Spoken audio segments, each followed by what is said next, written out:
All right, guys, how we doing today? Welcome to Perspective Shift. Welcome, guys. Yeah. Today we got a great episode on our hands. We got Melanie and Anthony Clark with us, the amazing Clarks. Thank you guys for joining us today. How we doing, guys? We're doing great. Thank We're you for doing having amazing. us. Yes, All right. Yeah. doing amazing. Thanks Doing for great. having us. Good. I love it. So where are you guys tuning in from? We are currently in Charlotte, North Carolina. Oh, nice. What's the weather like right now?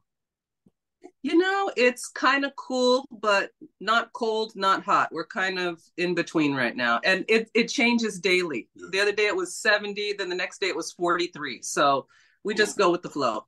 And then a couple of weeks ago, there's a tornado warning. Oh, Oh right my on. gosh. Like, what the hell?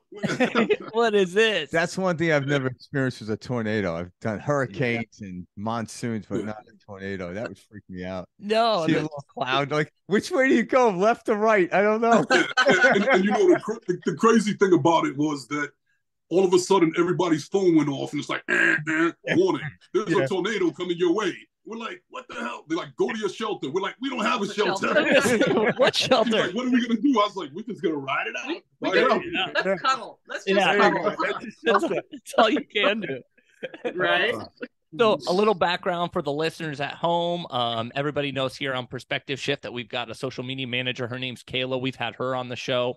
So Kayla was has actually been a client of the Clarks.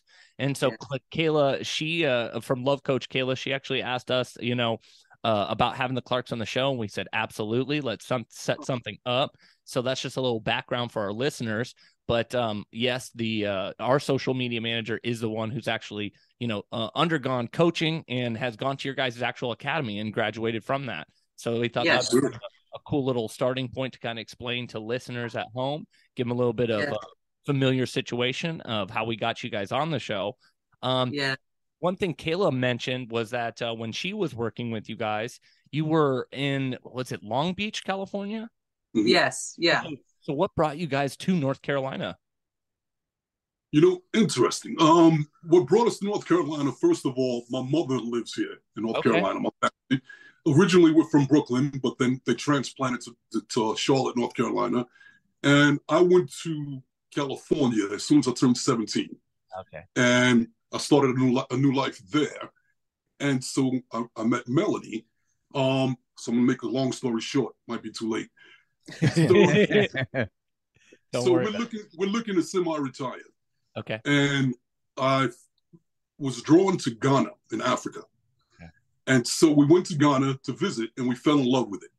And so our goal is to go back now and get dual citizenship and live there. So we're coming here first. And then next month, the next 2 months, we're going to go back to Ghana and we'll live there half the time. And then we'll come back to Charlotte as the home base. But we're going to continuously do that and just travel the continent and just explore and eventually figure out where we want to settle down. Yeah. There you go. Oh, that is so cool. I've never been to Ghana, never been to Africa, and nothing like that. That's a move, man. Yeah. We decided to become digital nomads. So we're going to be in Ghana, and then we just plan to travel the world and spread love and teach people about consciousness, law of attraction, energy.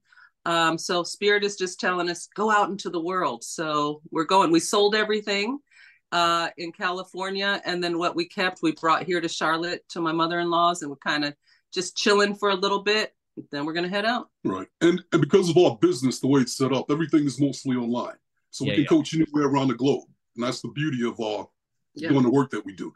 Yeah, everything's tied in online now. Like, because even so all right, perfect. Well, that's a perfect segue. So why don't you tell us a little bit about the Amazing Clarks, like you guys individually? What is your platform? Yeah, how'd you get started? This is not something someone just like.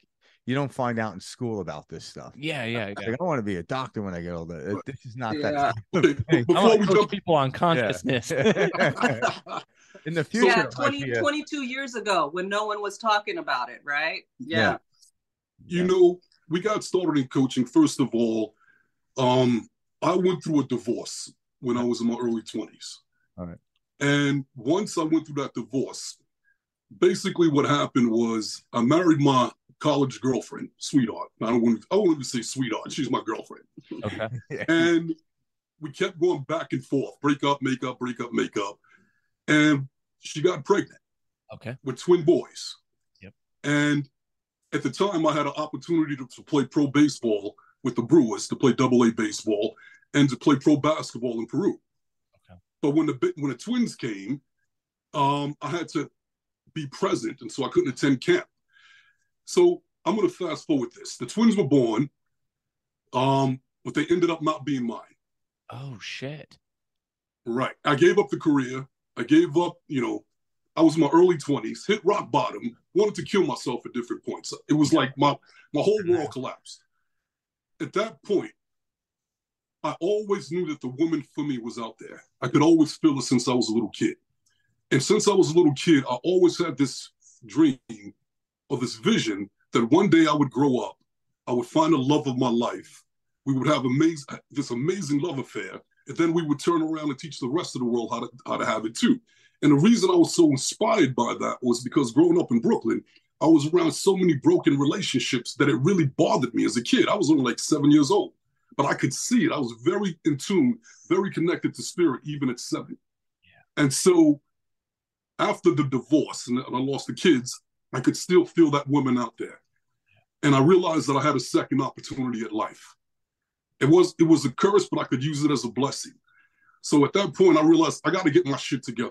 I got to be the best me possible, because when I meet her, I got to be on point, because she's going to be on point. I just knew this intuitively. So I started really going into my spiritual work, neuroscience, consciousness, just to be the best me. Then eventually I met her, and we immediately hit it off. This was about 30 plus years ago. Okay. We're in a nightclub 30 years ago. We're not partying, we're not dancing. As soon as we met, we sat down and started talking about spirituality in the middle of a nightclub. I love it. And so once we moved forward with the relationship, I wanted to help other men that went through what I went through, that had their hearts broken, that been cheated on. I wanted to teach them how to rebuild themselves just like I did. So at that point, I started coaching men, just like that movie Hitch. Literally to this day, I love that movie. Yeah. That's awesome. Yeah. How old were you when you guys met? Were you 28, 29? I was 25 and 26. 25, 26. I was 26. He was 25. You guys are still young. Oh, wow. All right. Yeah. Thank you. Yeah, exactly. So when we met, after that, I started coaching men. Yep. And then I wrote a book. Okay. The book was How to Get Over That Bitch and Grow Balls They Can't Resist. A masterly way to leave love and attract women. Yeah, it's pretty straightforward title. Yeah, you don't even need to read the rest of the book. It's right there. I'm a New Yorker. I'm gonna go right for the kill. Right, yeah. And so the book eventually turned into a coaching practice where I was coaching single men, and then eventually I saw that she had the skills as well. She was a natural. Yeah. So then she started coming in with me, and we expanded to couples. Then from there we expanded to individuals with self-improvement. Yep. We jumped into neuroscience, quantum physics, spirituality. Me and her just dove deep. Law of attraction. Yeah, law of attraction. And we coached together as a team. And we've been doing it for 22 years now. Yeah. Now, who are some of the teachers that you culminated this information about? Yeah. Like when you talk about quantum. Well, about you to dive in. Yeah. You know, it's really interesting because Anthony is extremely intuitive. So he always just has this knowing, right?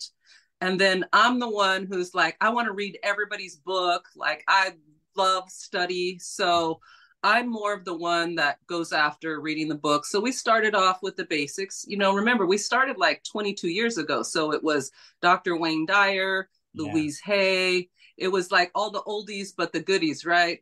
We really loved John Osseroff's brain science. Like, we really loved that. That was about the time the movie The Secret came out.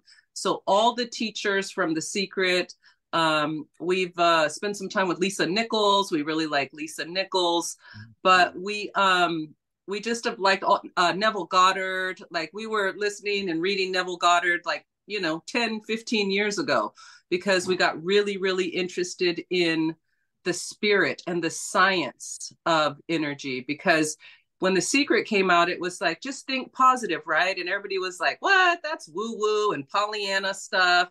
And so we just really did a deep dive because we wanted to understand how it actually worked. And we didn't want it to be this woo-woo thing. So airy fairy, just think positive and everything will just work out. Yeah. It was like, no, show me the mechanics, show me the science. Yeah. Because when you learn it on that level, then it's easier to process and believe and download, and then it's easier to teach. Yes, exactly. You guys know the story behind the secret, how that came about?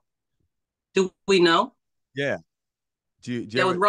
with Rhonda Bynes? Yeah, but why she did that? And that's why when you watch The Secret, the reason it's incomplete is because it was based off of Abraham Hicks. Yes. And Abraham Hicks, because she had to give up her material, and she wouldn't do that to her intellectual material, she wouldn't go on it. So that's why that secret is somewhat incomplete. Yeah. Everyone was following her, but they couldn't mention her on it.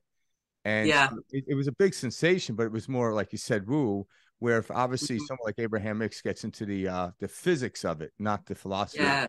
And so all right, nice. Because when you guys mention physics, I like that because it's not philosophy, it's physics. We love quantum physics. We love the idea of when we coach, we kind of break things down. We focus on the physical, the energetic, and the spiritual. Right. So we coach people from all different levels. They start off always on the physical. What's happening in my physical reality right now? What am I responding to? And then we start going into the energetics, the brain science of it, how our brains work, how we're processing energy. And then ultimately we get to spirit and to consciousness, which is our favorite. But we gotta lead them along a little bit. They're not always ready to roll into that. You have to go from classic physics to quantum physics. Yes. Yeah. Basically what we're doing is teaching them how to consciously create their reality. Yeah. Because as you know, most people are unconsciously doing it. And once you teach them how to be conscious about it, now what results they get as a coaches, it's not on us. It's on you. I can give it to you, but what you're going to do with it. Yeah. And so once we empower them with that, they run with it, man. And that's when everything changes. Yeah. Exactly. Well, that's the thing. You're helping people click. I remember when I first got into, so who kind of opened my eyes to this, as far as like, speakers out there, spiritual teachers, was Dr. Joe Dispenza.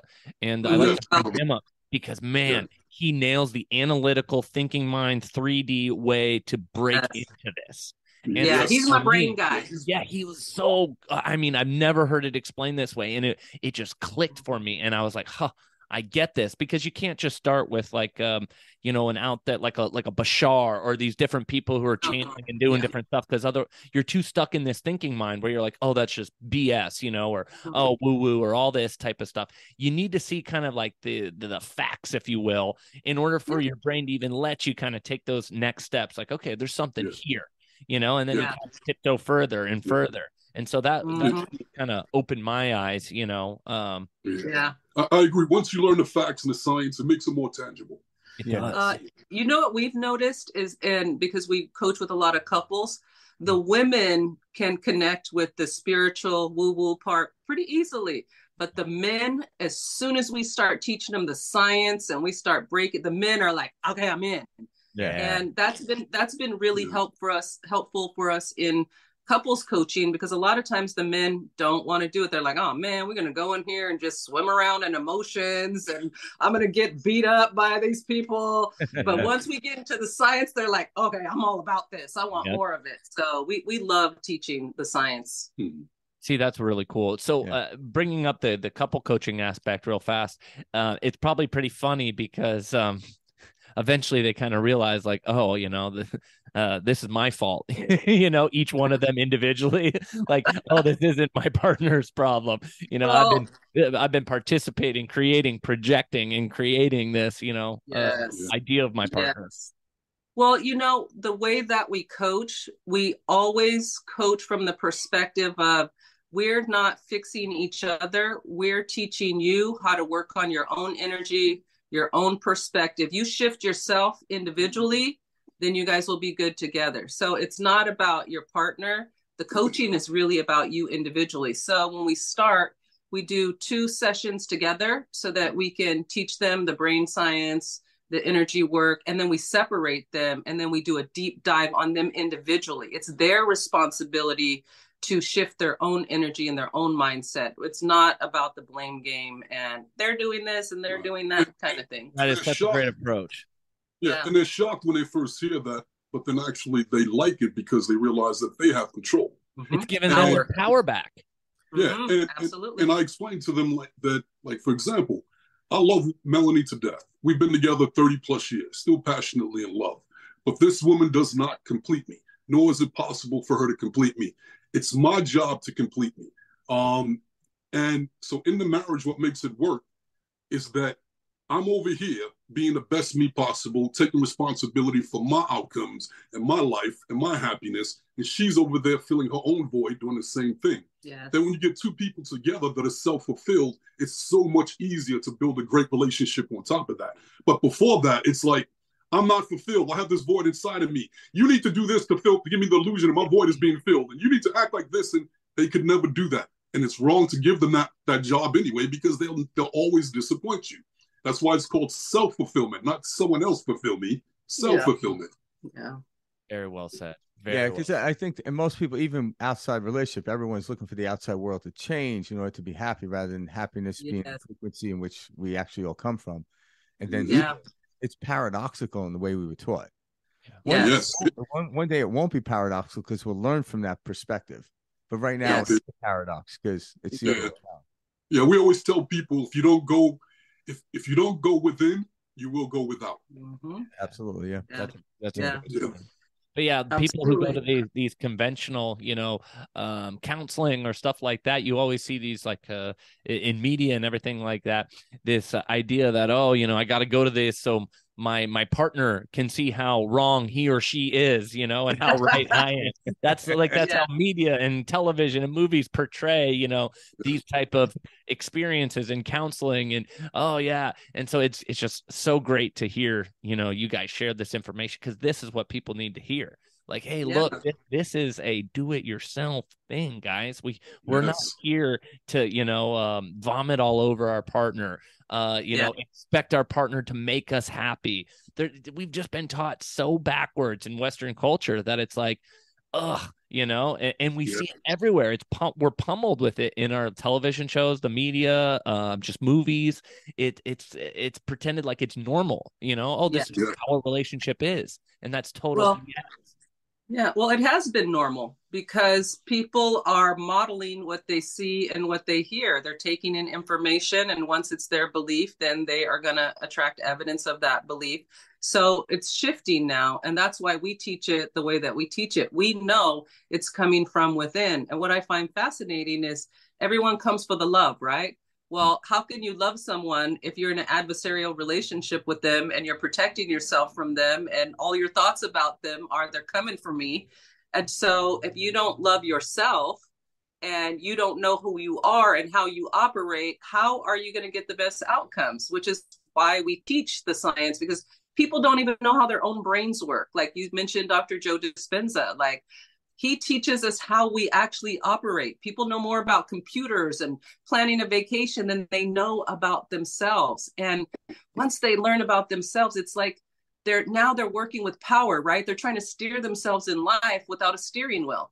And then once we teach them, it's like we give them the steering wheel and this is, we want to go that way. Now go that way. Before they were like, I'm pushing the gas, but I keep going the same way. I don't know why I'm so stuck, Revving the RPMs, burning themselves out. Yes. Yeah. And they're all looking for happiness. They're all looking for love. But we've been taught to look for it outside of us. Yeah. And as you guys probably know, everything in the external world is impermanent, meaning eventually it's going to break down or fall apart and disappoint you again. So they go, I'm going to find that happiness once I get that big house. You get the big house, they're happy for a couple of days, then you're right back to where you started. Yeah. I need the bigger car. You get the new car, I need that person. Eventually the car is going to break down, the house is going to break down. If it's a person, eventually they're going to act in a way that you don't like and they're going to disappoint you again and you're back to being unhappy. Yeah. Because everything is impermanent. The only thing in this universe that's permanent is energy. Energy never dies. Into form and out of form. Into form, out of form. Cannot be destroyed. And that energy is within us. It's the spirit, our higher self. So when we start finding our happiness first and foremost there with our higher self, then we'll always be fulfilled. We'll always be satisfied. At that point, you may want the things outside of you, but you don't need those external things for your happiness. So that goes back to, if you don't go within, you will go without. Yeah, absolutely. Now, what kind of modalities do you guys use for people that come to you that are dealing with certain situations? Say it's an individual that feels that they're lacking in abundance or something like that, which is a huge thing in our society or throughout the world. People think if I have enough money, my social issues and everything else will come to an end, and we know that's not true. But yes. But in what happens though is, and I've known this, is when people do come into money, it creates a great distraction from what they thought they were problems. So therefore they think that was the answer. But like you said, the new car is only new for a month. And yes. I know people that won the lottery and after a year, they were back to their dreadful life. Yeah. And I'm talking serious money too. So what kind of modalities or practices do you actually have people work on? Anything from meditation to NLP? I know the whole sorts of, like a whole variety of different type of modalities. You know, our coaching is really a lot of talk therapy and teaching. Mm-hmm. And then we do give people exercises. So for example, what you just described, the money thermostat. Right. So what we're talking about is everyone has a thermostat in their brain for every topic in life, and money has a thermostat setting. Right. We're referring to the cybernetic mechanism. Yes. So what happens is people learn their money story in childhood, whatever they've grown up hearing about money. So that becomes their belief system about money, and they can grow up and say, I want money and I'm going to work hard, but their thermostat will get set at a certain point. So what we do in coaching is we go into their brain files, but through talk therapy, and we find the blocks. Anthony and I are like energy detectives. Like we can just listen to someone, like, oh, there it is. And then we start dismantling those stories, and then we have them recreate the stories about money. Generally, if we follow the energy, it'll lead us to some type of unworthiness. Generally, there's some childhood trauma, childhood beliefs or trauma around money. We have clients do inner child work. Inner child work is a big, huge part of our coaching, going back and reframing that, looking at yourself through the eyes of an adult versus a child, because our child energy gets locked in us, and time is not linear. It's infinity. It's a circle. So we have them go back in time, reprogram that, and then generally change their story on the physical level. So there's the energetic. We definitely use meditation. We're huge believers in connecting with spirit. Our source has all the answers. And when we can shut down the noise and go to source, we can hear our own guidance. So we're teaching people to listen to their own guidance. It's not about me and Anthony. We're teachers. So once we teach them to listen to their guidance, that's our ultimate goal. Like, remember who you are and listen to yourself and trust yourself. And once they can do that, they can get rid of the worthiness story, the lack, and then they can really soar. And we don't hold on to people. Like a lot of coaches try to keep people forever. Therapists we teach you, now go do it. And then if you run into a problem, come back. We'll dismantle that one. But it's you. You can do it. You can do it. So we're loving people, encouraging them. And then we just have certain exercises depending on what they're dealing with that we have them do that helps them shift the energy, shift the beliefs. And we're also modeling what it looks like. Yes. So we live it. From the relationship, what a healthy marriage looks like, to living your life being a conscious creator. However you want. So where a lot of therapists, for example, and coaches, they don't make themselves vulnerable. Yeah. We're real people. And our perspective is we're not perfect. We've fucked up. We've screwed up. But we learn from that. It's not a bad thing. That's how you grow. That's how you grow. And so by sharing our quote unquote losses and our screw ups, our challenges of being vulnerable, it gives the client the permission to be vulnerable. They trust us. And then they open up. And so that's really been something that helps us as well. You're totally right about that. Yeah. We've taken the path. But a lot of coaches and just people in even spiritual teachers, they're afraid to get vulnerable. That's what I loved about Ram Dass, was how vulnerable he got, and I wasn't able to find that in other teachers. So hearing, Anthony say that, I'm like, shit, that was a big reason that allowed me to, you know, feed in more in, you know, Right. I trust it. Yeah. And, you know, my perspective is that when I go through something, no matter what it is, no matter how difficult it is, it's not about me. I look at it like, you know what? I call it EIP. Everything is perfect. There are no accidents. There are no mistakes. Everything is unfolding for my greater good. The universe is playing chess, not checkers. So this is a blessing, not a curse. I choose to create that perspective. Mm-hmm. And so then when I go through that, I don't think about myself. I think I have the opportunity to figure this out so I can help others. Yeah. And so it inspires me. And that's what the client, they feel that we actually really care. And so I want to be vulnerable. Can't help it. Yeah, because we do care. We do actually care, and that's a huge thing too. Sometimes just having someone listen to you that cares can shift energy, because people are not getting that. They're not getting someone saying like, "Oh, just get over it," or "Oh, you're making that up," or whatever. And we're listening and we care, and that is huge for people. Mm-hmm. Yeah, because actually vulnerability is how we learn. Without that, you don't. Because that is a foundation. Because I often joke around and look at this world that we're living in, is like people will look at all the stuff that's going wrong. I'm like, we want this to do this, because we're like, if you want to make it from walking on the curb, balancing, to tight roping across the Grand Canyon, you better get used to contrast. You want this to be. Yes. So it's not that the world is damning us. I'm like, the world is waking us up, because you have to be conscious of stuff coming out here. From that higher conscious, I'm like, I want that. I want that now. I want that 90-mile-an-hour wind hit me as I'm on the tightrope. Because if the curve, we call that growing there. We look at it like, in every area of your life, you're on this level, and we're always striving to get to higher levels of financial wealth, abundance, health, you name it. So how are we going to get from here to there? We're going to get there. To go there, you got to grow there. To go there, you got to grow there. That means you got to expand. You got to get out of your comfort zone. You got to fall and stumble. And that's, so when couples have conflict or individuals have conflict, our perspective is, this conflict is an opportunity for you to grow, for you to grow there and expand, so you can get closer to what it is that you want. And so you're absolutely right. We need that contrast. Without it, we wouldn't grow. Well, it's energy, right? So for change, there has to be friction, right? Everything moves with some friction. There has to be catharsis. We have a breakdown, so we could have a breakthrough. We got to break it down to rebuild it. When we want our life to change, we got to let go of what was and create what is. And so we're teaching people, get comfortable with that. You're just going through a catharsis. We tell them all the time, like, think of it like a surfer. You're riding the wave, right? You're getting what you want. You're riding high. It feels really good. The sun's out. You feel amazing. That surfer knows eventually a wave is going to crash. But when the wave crashes, the surfer doesn't go, "Oh man, poor me. Damn you, ocean." Yeah. Damn you, ocean. Like, this ocean is out to get me. Yeah, most of the work for a surfer is actually preparing. The surfer goes, "Woo, what a ride. I'm going to sit on my board and rest and get excited about the next wave, because I know it's going to come. And I'm going to take the time to appreciate that I'm not at work. I'm going to take the time to appreciate the beauty of this ocean and my freedom. Gratitude. And I'm eagerly anticipating that the next wave is going to come at the perfect time. So I'm not tripping on that in the moment.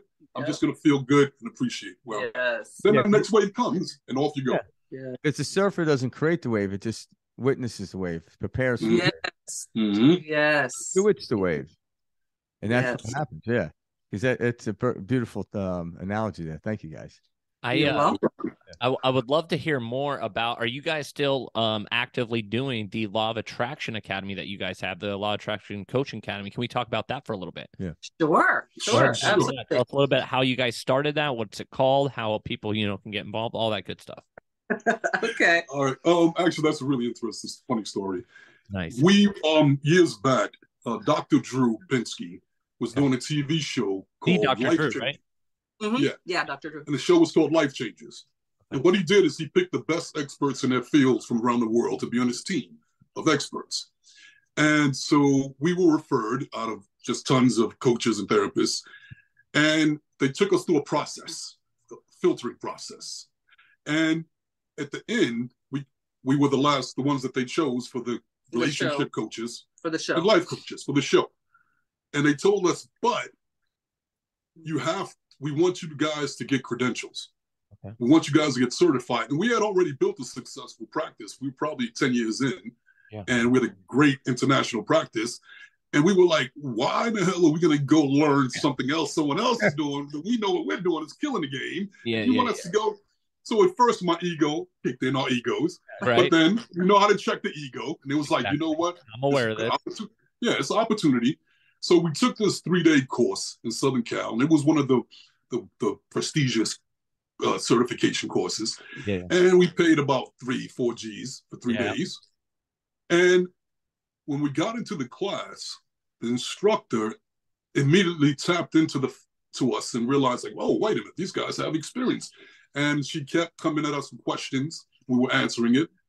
The next thing you know, we were running the class. And we're like, how the hell did we get here?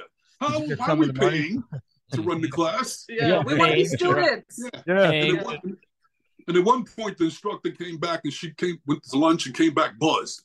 And was like, it sucks. What? Really? That's so funny. Yeah. And so we got certified.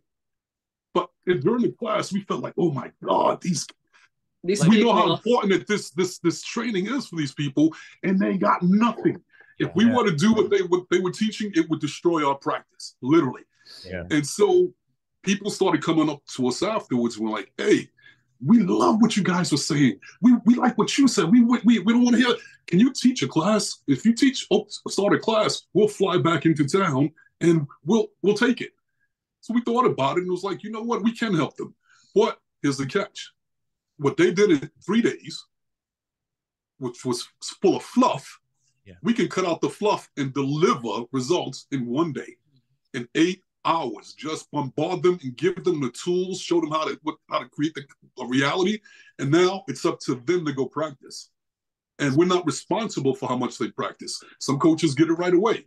But how good you become as a coach, it's not based on how long the course is that you took. It's a matter of learning principles that work, that have been proven to work, then going out and practicing and living it and implementing it in your own life. Yeah. And then once you do that and you teach it, you're not teaching from theory, you're teaching from real life experience. And that's what gets through to people. And then from there, you just continuously get more and more education. But you don't have to go for a month or a year or a week. And that's what we were able to do. 1 day, plus after that, we're always there for you, 24 hours, 24/7. Anytime you need help, resources, assistance, our people call us all the time. We'll drop everything to assist them. So we hold your hand and guide you throughout your entire career. Our goal is not to just certify and train you. We literally build a lifelong relationship with all of our clients. Yeah. And that's the goal of it. Kayla could call us tomorrow and say, and will you help me? Will you help me? Yeah. Yeah. When she started coaching and started her website, she was like, can I get on a call? You guys help me? Yes, absolutely. Because our hearts are in it. We are only 2 people. We cannot change the world. We need help. So we love teaching other coaches what we teach. So they're going out there, and we just call it spreading the love, right? They're going out there and teaching people how to love themselves, reminding them who they are, teaching them how to consciously create their reality, how to have the life that they want. Like, we are thrilled to teach people this. There's no competition. We're all doing the same work. We're all light workers, and we're all needed wherever we're teaching or coaching, we're all needed. So we consider ourselves honored to do this work, to teach other coaches. So it's our love revolution. Yes, it's the love revolution. We're teaching love. Yeah, because recently in classic psychology, I was reading about this. They finally came to this conclusion, which we all here know, that when you give your attention to others, you have no depression. So it's funny. They literally just came to this conclusion recently in what we consider to be classical psychology, where we already knew that. That's why when you learn something, you naturally become a teacher at the same time because you give it away. But if you focus on thinking about yourself all day long, depression will sink in. Yeah, absolutely. Yeah. So I thought that was funny. It's pretty recently. Absolutely. Yeah. Well, but that's basically the story of how we came about the Life Coach Academy. Yeah. And we've been doing it for about 12 years now, and we love it. We don't market, we don't advertise. With our practice in general, our coaching, we never market, we have never advertise. We have exponential growth, and it's all through word of mouth. Yeah. Make it easy, right? Wait, so did you end up getting the certification for this joke show that you ended up? Yeah. We did. You should have just went to Kinko's and just printed something out. Like, here you go. but you got what you needed, and then you were able to. So you guys were on the Dr. Drew show. That's a big deal. Yeah. Well, we were on 2 episodes. Oh, nice. But yeah. Still, that is awesome. Nice, that's so cool because we need this information getting out to that mainstream audience. So to be on a platform like that, that's huge. Yeah. So we've done that show. We've also been on a show called Black Love on the OWN network, on Oprah's network, season 4. And that was great for us. And we have our own podcast now. They started the Black Love Podcast Network. And it gives us the platform to talk about relationships and consciousness and quantum physics, all the stuff that we're talking Everything about. We love. Yeah. Everything we love. Is the Black Love, is that Oprah? Yeah. It's on the Oprah network. It started on the OWN network, and then now all the episodes are on Hulu. Okay, so you can see all the episodes we're on season 4. Right, I'll check it out. Yeah. All right. Yeah, and basically the premise of the show was to take away that narrative that Black relationships don't work, that Black families don't work. And there's no Black fathers are not in the home raising their children. Like, that's a narrative that's pushed. Conditioned bullshit. It's BS. Like everything, It's not true. Black families love their children and their wives. Black men love their families just as much as white men. Divorce is they leave just as much as white people. So it's changing that narrative for our community. We're changing that narrative. And showcasing successful relationships and the struggles and the challenges. How did you get there? How did you make it work? Yeah. And so that was a really great opportunity, that platform, to have that.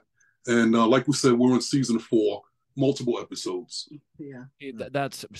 But I mean, even like that aside, just like men being able to talk about these type of concepts, that's seen in our culture, that's not something men do. And that's what Frank and I really are about too with this, is like, hey, look, we can have a conversation about emotion, feeling, wanting to be aware of yourself, your participation in this experience. Not just this cold, hard, boys don't cry, get out there, make as much money as you can. That's how you prove your worth. That's just outdated narrative. And so it's awesome to see you guys doing the exact same thing.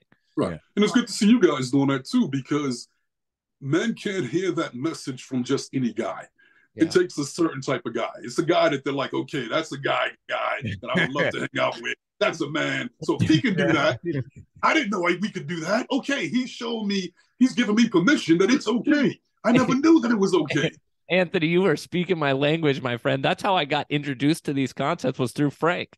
I remember listening to Frank talk about these concepts, and I'm like, wait, okay, so this is the first time I met like an actual cool guy, like somebody I respect, you know? I'm cool. And I think you're really cool.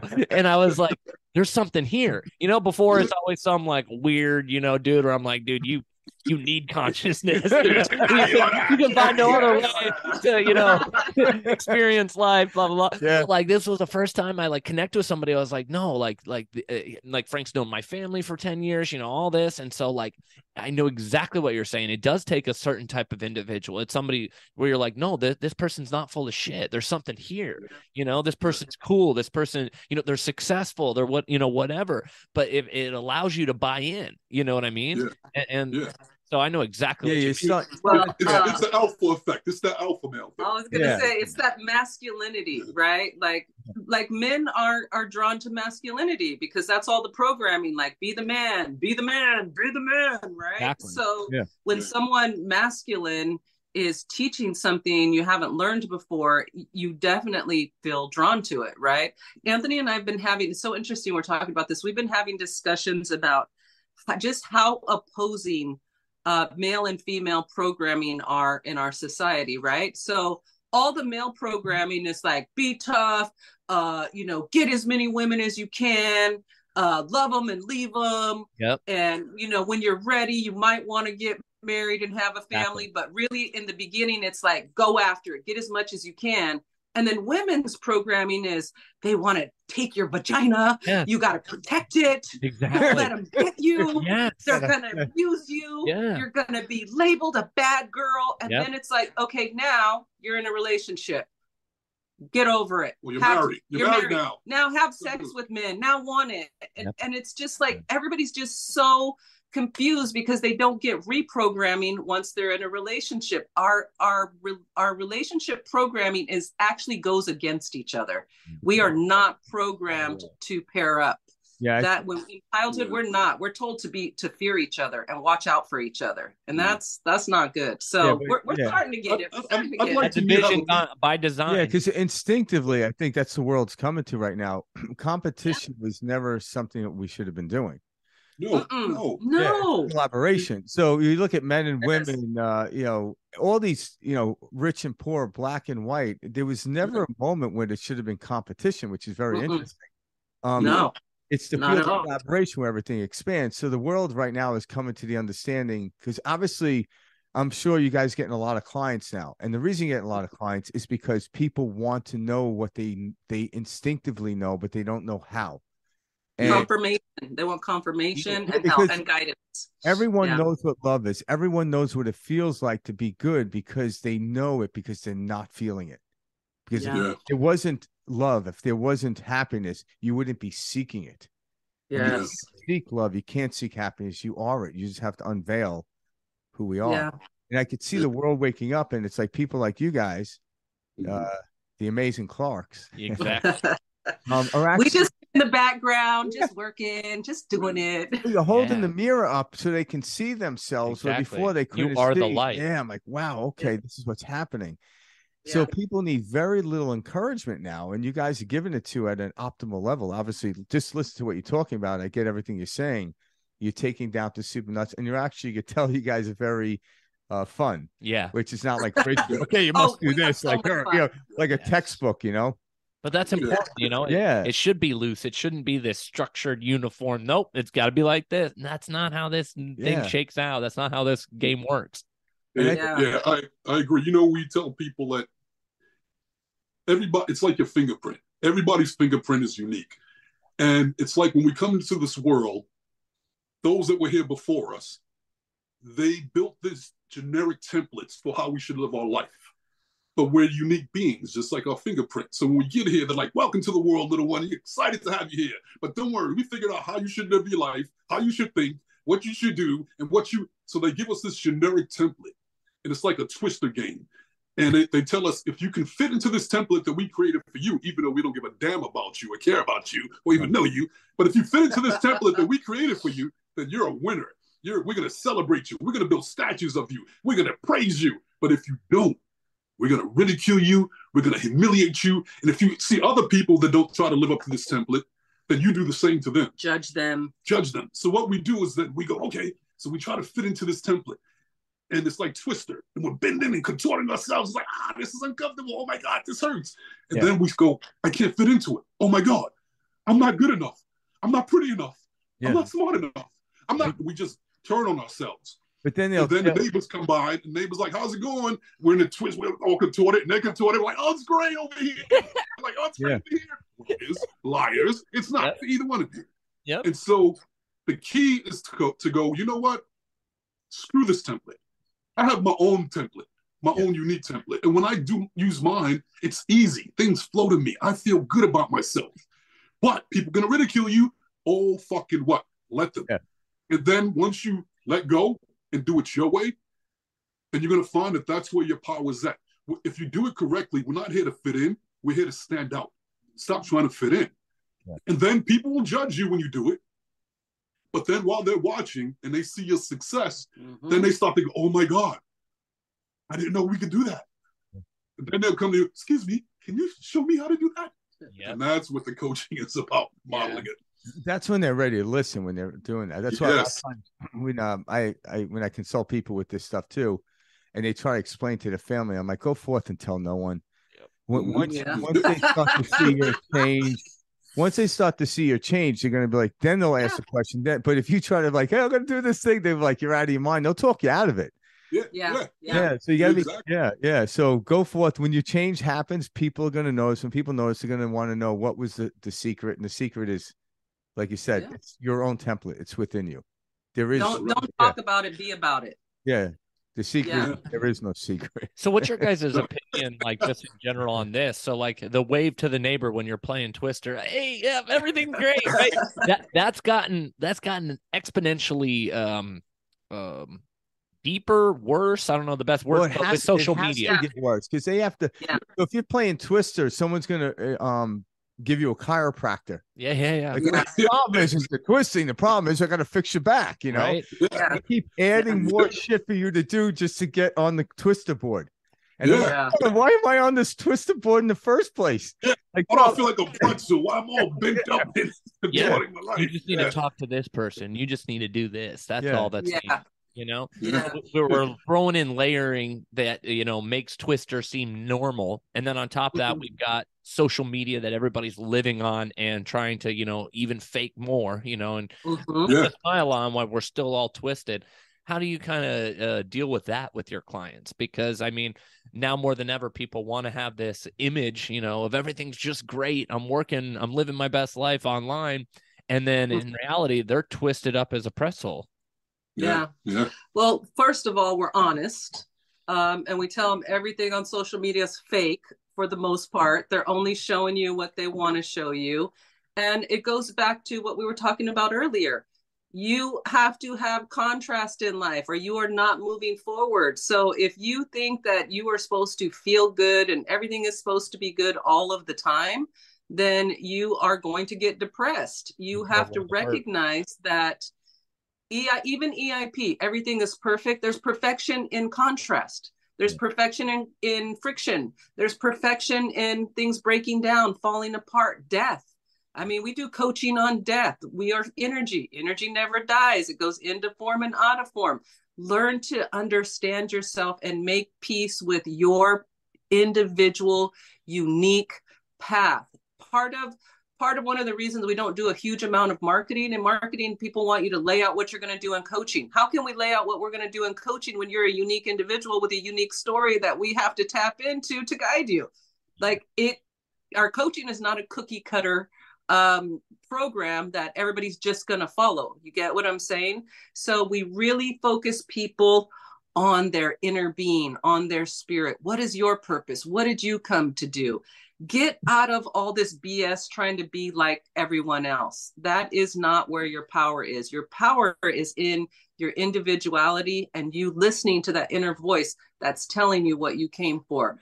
Anthony and I know we came to be coaches. We heard the call in our 20s. It was like, you are leaders. You have this special relationship. It is a blessing and it is a gift and blessings are to be shared. We didn't want to be coaches. We were real happy laid up in the bedroom, kissing and cuddling and enjoying it for ourselves. Exactly. Seriously. But every time we walked out into the world, people would go, oh my God, there's this energy around you. Light shines. You guys have this thing. How are you doing it? Can you help us? And we had to say yes to that. And everyone has that ability if they can just tap into it and get rid of all the noise, because spirit whispers. Spirit is not going to fight you over all of the, oh, I'm not pretty enough. And oh, I don't have the Gucci bag. And oh, my social media doesn't have enough. Spirit don't give a damn about that. So if you really want to know who you are, you got to get into the quiet and you got to get curious and you got to ask questions. So, and then you got to listen. See, I love that. That's what I was going to ask about. So you've touched on this a few times about listening. And I do think this is so important, and this is something we talk about on the show often. But what's a good way that you show people, you and Anthony, in regards to how do they tune out what's noise, what's ego versus what's higher self? Like, let's go there.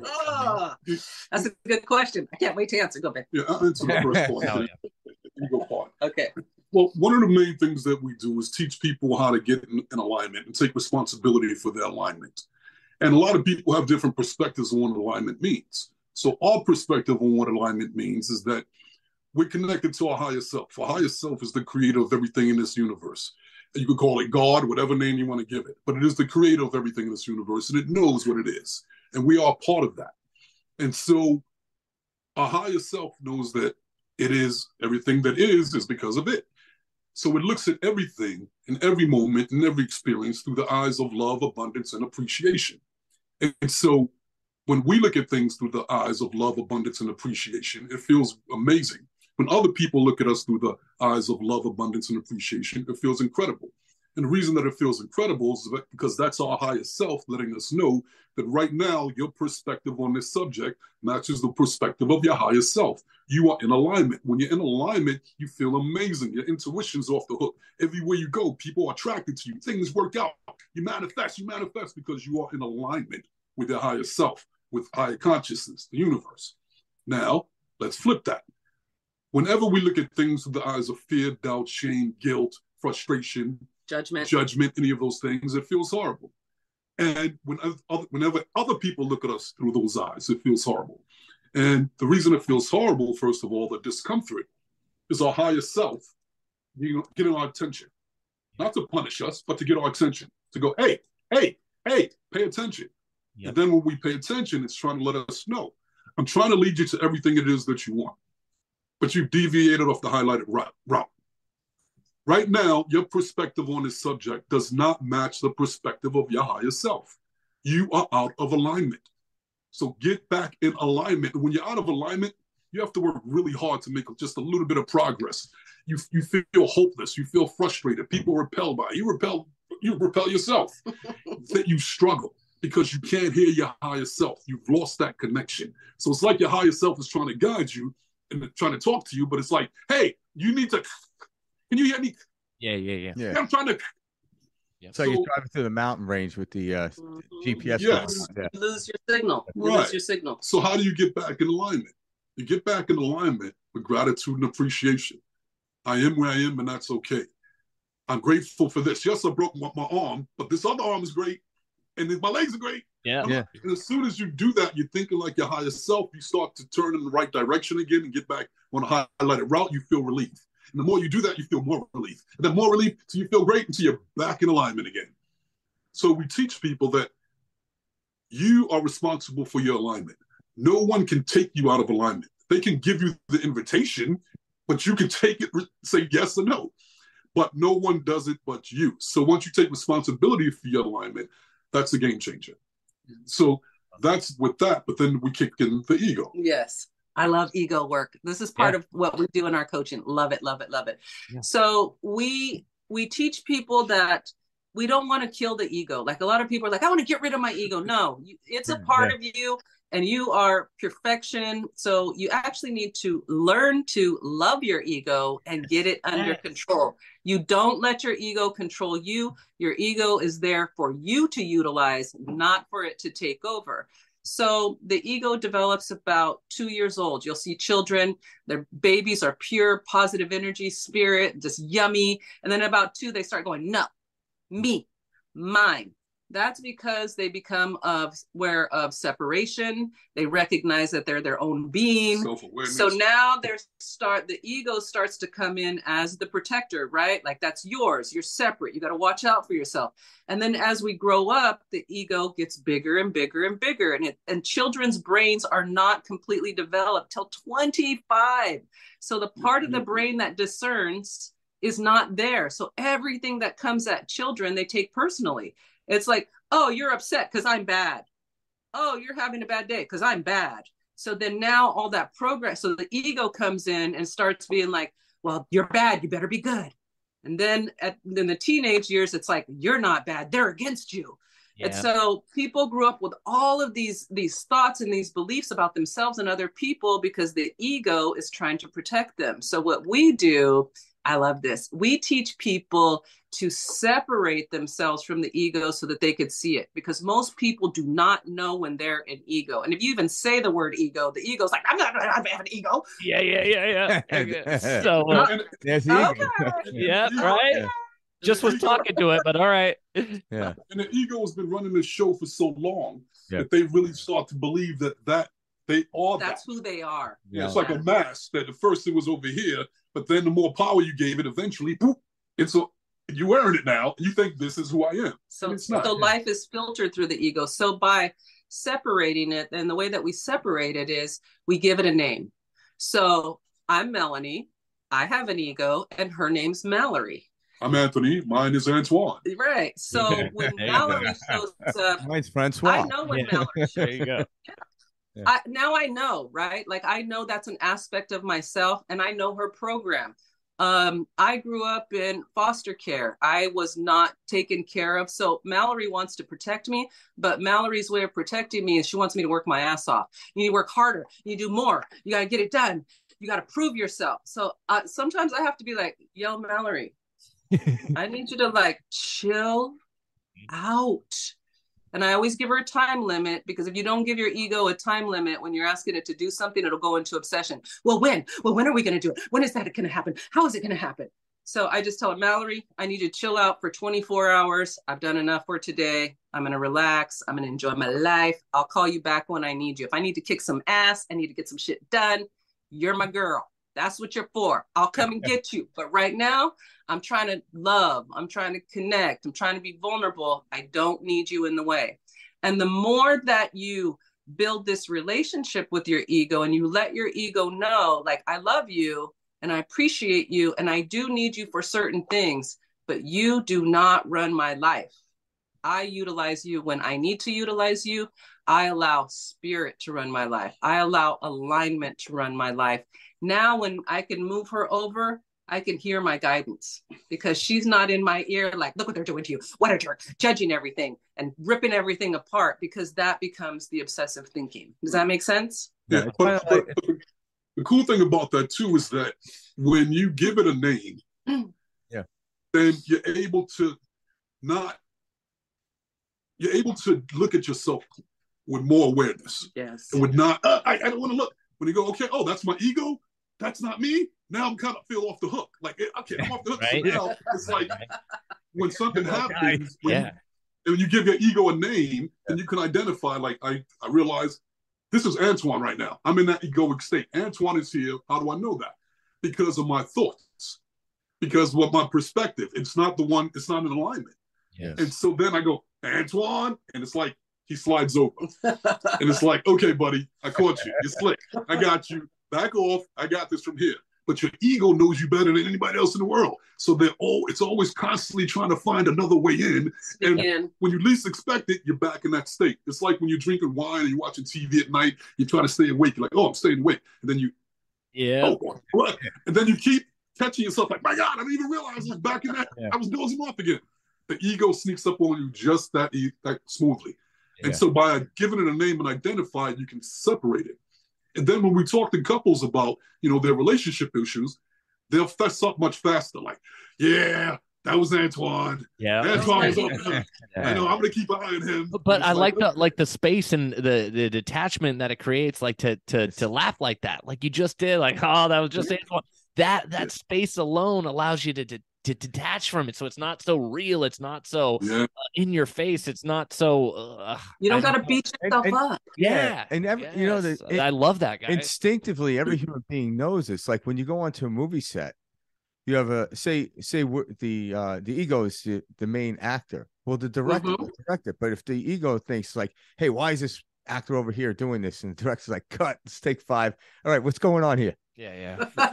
We know that's how it's done. But if the ego or the main actor just listens and trusts the director, that's when the Academy Awards start flying. Yeah. Yes. And that's what it is. People are like, what's the separation? The separation is who you really are is a director.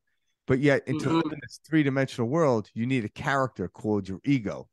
But if you let the ego run the movie, it's going to be a B movie at best. Yeah, for sure. It's gonna be hard. That. I've done that for years, by the way. Hey, we all have that. That's how we come to these conclusions, right? We go through it, and that's why we're so vulnerable, because we started off just like everyone else, and we wanted to figure it out. We just started learning and growing and taking the path. It's not like we woke up and we're like, oh, we're the amazing Clarks. No, totally. We were right where they were. And then we started learning some things and sharing and growing. And people were like, that's amazing. You guys are amazing. So we were like, you know what? You're right. Yeah. We are. Yeah. But everybody we're gonna own that. Everybody is. But everybody's amazing. My tagline is they call us amazing Clarks because we empower people to live amazing lives. Yeah. But everybody it has that. We're just reminding them of who they really are. Yes. You are the reflection for them. You know what I mean? Yeah. People need to have a reflection. That's one of the biggest things Frank always told me when I'd come to him, when I first started learning about these concepts and stuff. He's like, dude, I am a mirror. That's all I am for you. You can see what you were really capable of when you're talking with me. Yeah. And that's what you guys are doing for these couples, for these individuals, for these coaches. You're doing it on a such a big level, and the impact you're making is great. What I like about you guys is knowing for a very short period of time, because I've talked to other coaches and stuff like that. You guys are very authentic. Oh, thanks. It's you can definitely tell that you actually live the work. You're not just because there are people. Anyone can read these books and get they really can. That's why I think it's funny. But you guys are authentic, because I've talked to other coaches where they're like, okay, do this, this, and this. I'm like, but you don't even know the person you're giving that to. Trying to sell like something. You said, there's not a one size fits all. There's not an A, B, C, and D for something like this. Everybody's at a different point in their life, whatever, strong ego, less ego, whatever. But there is ABCs. All right, go. No. Everybody's individual. And when we're coaching, we're using a bunch of different things. We're not only just giving them the logic and cognitive stuff. We're reading energy, we're channeling, and we're both doing it together. Mm-hmm. And I have a disclaimer with all of our clients that before we start the session, I go, okay, do you give me permission to be 110% completely honest with you? It's always going to come from a place of love and good intentions, but I can't bullshit and tippy-toe around things. If I feel something intuitively, I need to be able to go for it. Mm-hmm. And they're like, okay, great. At that point, game is over. So now I can, because like you said, everybody's unique, everybody's different, I can bypass all the bullshit and go, what's this shit right here? And they don't even know that that's there. In some sessions, in the middle of something really serious, my higher self was like, ask her if she masturbates. Yeah. And it's like, wait a minute, this has, on the outside, what does that have to do with it? On the outside, it looks like this has nothing to do with the conversation. You're way off topic, but my higher self is going, look ask here. That question. Look here. Yeah. And then I'll throw it out there because they gave me permission, to be honest. And as soon as you throw it out there, she's like, oh my God, no, I don't, because oh my God, I cried. Oh, there's something there. What happened? Oh my God, I was blasted. Yeah. So everybody's different. And if we try to coach them from that superficial level, it's not gonna work. Mm-mm. And when we're coaching, it's like good cop, bad cop. So they call us agitate and mitigate. So Melanie is like, where do you switch roles? Melanie jabs you. Melanie goes, boom, it's okay, boom. And then I come, body shot, bam. And then Melanie picks you back up and dusts you up. It's okay, baby. You'll be okay, ready? That's awesome. So, there you go. After a while, they're just like, hey, you got us. Yeah. But you need to say it how it is. That's really important, because we need to be able to be honest with ourselves. That's the point of this. And that's what people want. People want that. Yeah. When you leave with your intuition, there's no filter. Yeah. Right. You try to tell people what you think, because we think what they want to know. I'm like, no, they're in front of you because they want to know something. And it's not a judgment. It's like, okay, why would you ask somebody if they masturbated? It's like, it's not like it to my head. Exactly. It's like, it just popped in. Like, I might as well say it. Yeah, exactly. But you know what? Every time it's correct. And I know to follow my intuition. And when I ask those questions, I cannot remember a time where it didn't nail it. Yeah. But we're just the vessels. You know what I'm saying? We're just the vessels. I could not agree with you more on that. It's an instrument. Because that's what we're acting out our intuition, if we understand what our intuition is. Because Mike asked a question earlier, like, how do you know if it's like the truth, what we call the truth to come into a filter, or what we call empirical truth, which is your intuition? And that's really, it's trying to teach people how to understand what their empirical intuition truth is, opposed to the filter that society said this is true. Yeah. There might be half truth. There might be a half truth there, but it's not empirical truth. Empirical truth is intuitive truth. Yeah, and people don't know the difference though, and they get stuck, and no one's telling them the truth, so they just keep looping around on the same thing. I was coaching a young lady yesterday that I had to tell her straight up. She wants to attract a husband. I was like, I love you, but I don't think you're ever going to attract a husband, because you're not looking for a husband. You're looking for a meal ticket or a business partner. There is no love in what you're creating. Every date is about what does he do for a living and how much money does he make. That is not love. Please stop it. Like, if you want love, you have to stop it. Yeah. No one else is going to tell her that. And those are I was going to say, those are the hard conversations that that she is internally aware of. She just needs something on that outside to reflect it back to her. Yeah. And then, thank God you're there. Yeah. And then the question. Yeah. And to say, this is why you don't get a second date, babe. Yeah. This is why you're not, they can feel that. This. She knows this internally. She does, but it's like the tiptoeing around it thing. Like we know this stuff. But I think society too, and you can count for this, with women, they said, well, you need a man to make money. And that's absolutely not true. Yeah, so that's why they want to go, like, they want to go after that. And men are taught to control. So hey, let me get a woman that I can control. Yep. And that's a very skewed way, because we instinctively, all human beings know that's not true. That's why it's always problematic. Yeah. But a woman doesn't need a man for money. She just, why aren't you making your own? And then, but you know what? We're in this weird place with women and men where it's like there's a line, and there's 1 foot on one side of the line and 1 foot on the other. So the one side of the line is the patriarchy. The man needs to be the provider. He needs to woo me and chase me and provide for me and be, a millionaire and handsome, 6'5" for everybody, and drive the right car. That's the old paradigm, right? Yeah. But then women are also like, I want to make my own money, and I want to make my own decisions, and I want to be independent, but I still want that guy. Yeah. So why are we not seeking partnership that is more equal? Like, you're on the same level. Like I was telling this young lady, I was like, you're looking for a ready-made man. It doesn't work like that. You meet someone, there's connection, there's common interest, you want the same lifestyle, you feel love from your heart from them, then you decide what you're going to build together. You build it together. You don't go get pre-packaged, pre-made man and pour water on them and you're ready to go. Yeah, that's like an go for the love. That's what's going to be important. Yeah. That's what's going to be. You can get a rich man, and you know what? He could get cancer. He could lose his job. Like so many.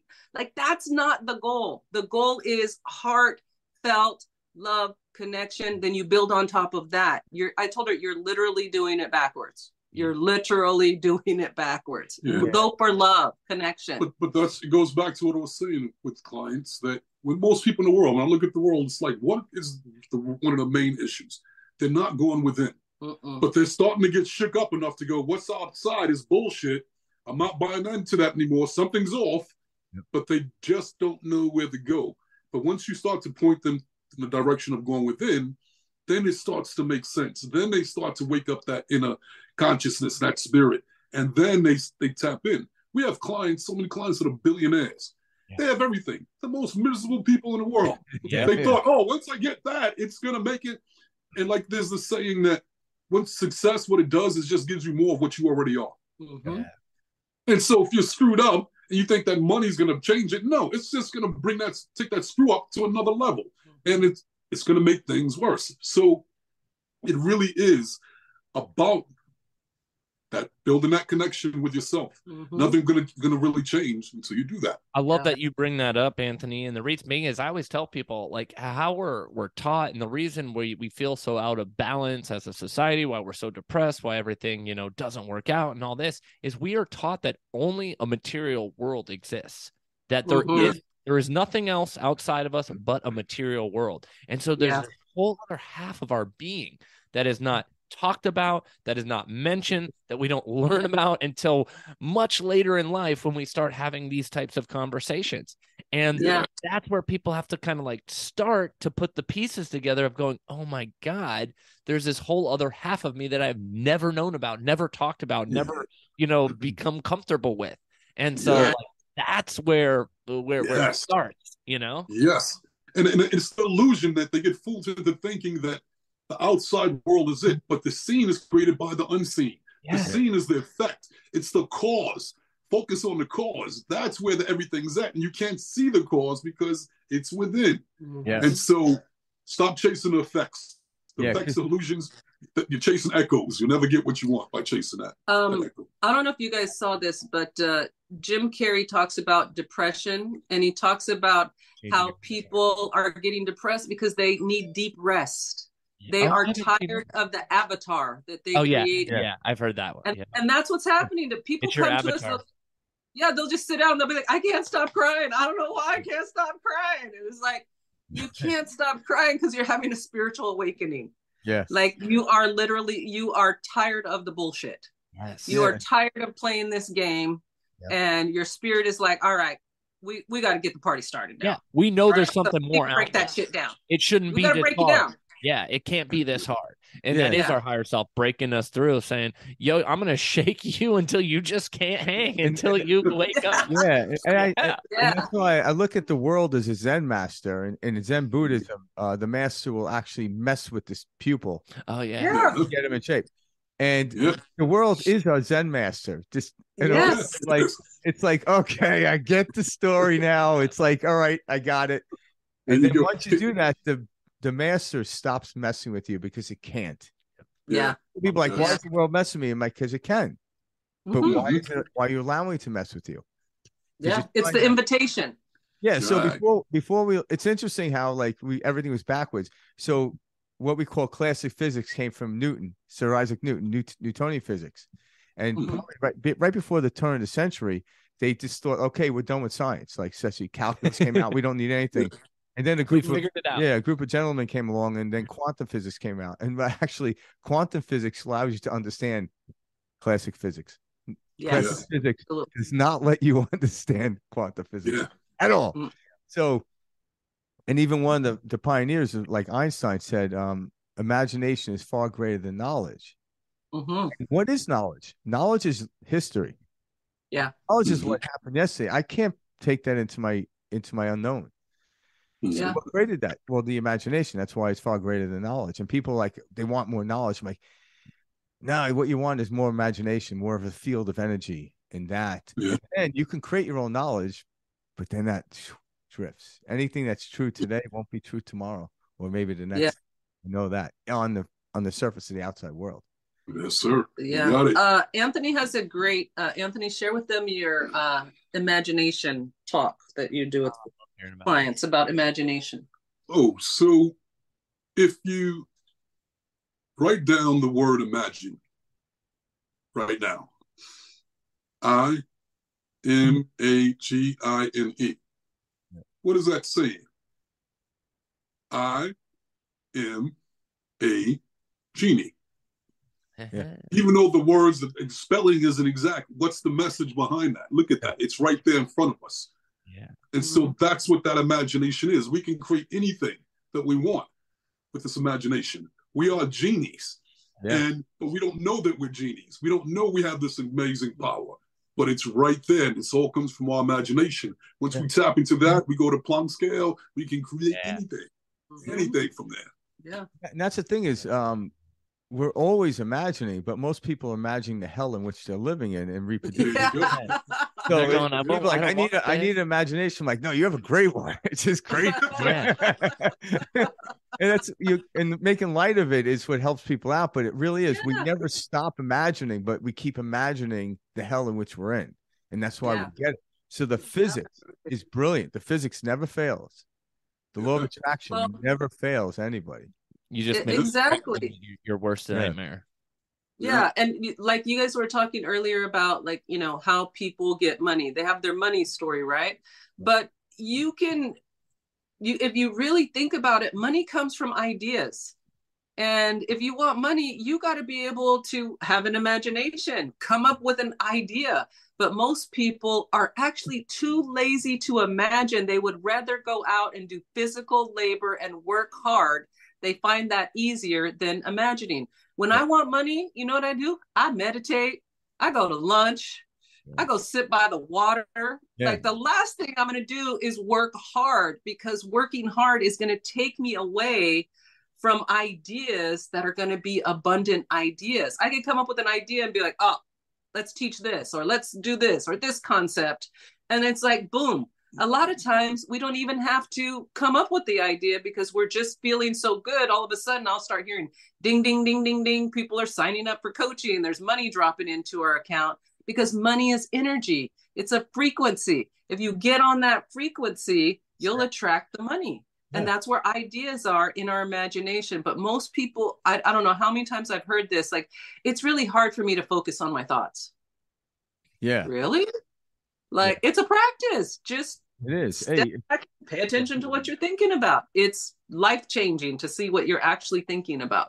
Yeah. We do an exercise called Top 5. Okay. And in Top 5, we ask people to write down the top 5 things they find themselves thinking about on a daily basis. The top 5 most dominant thoughts, right?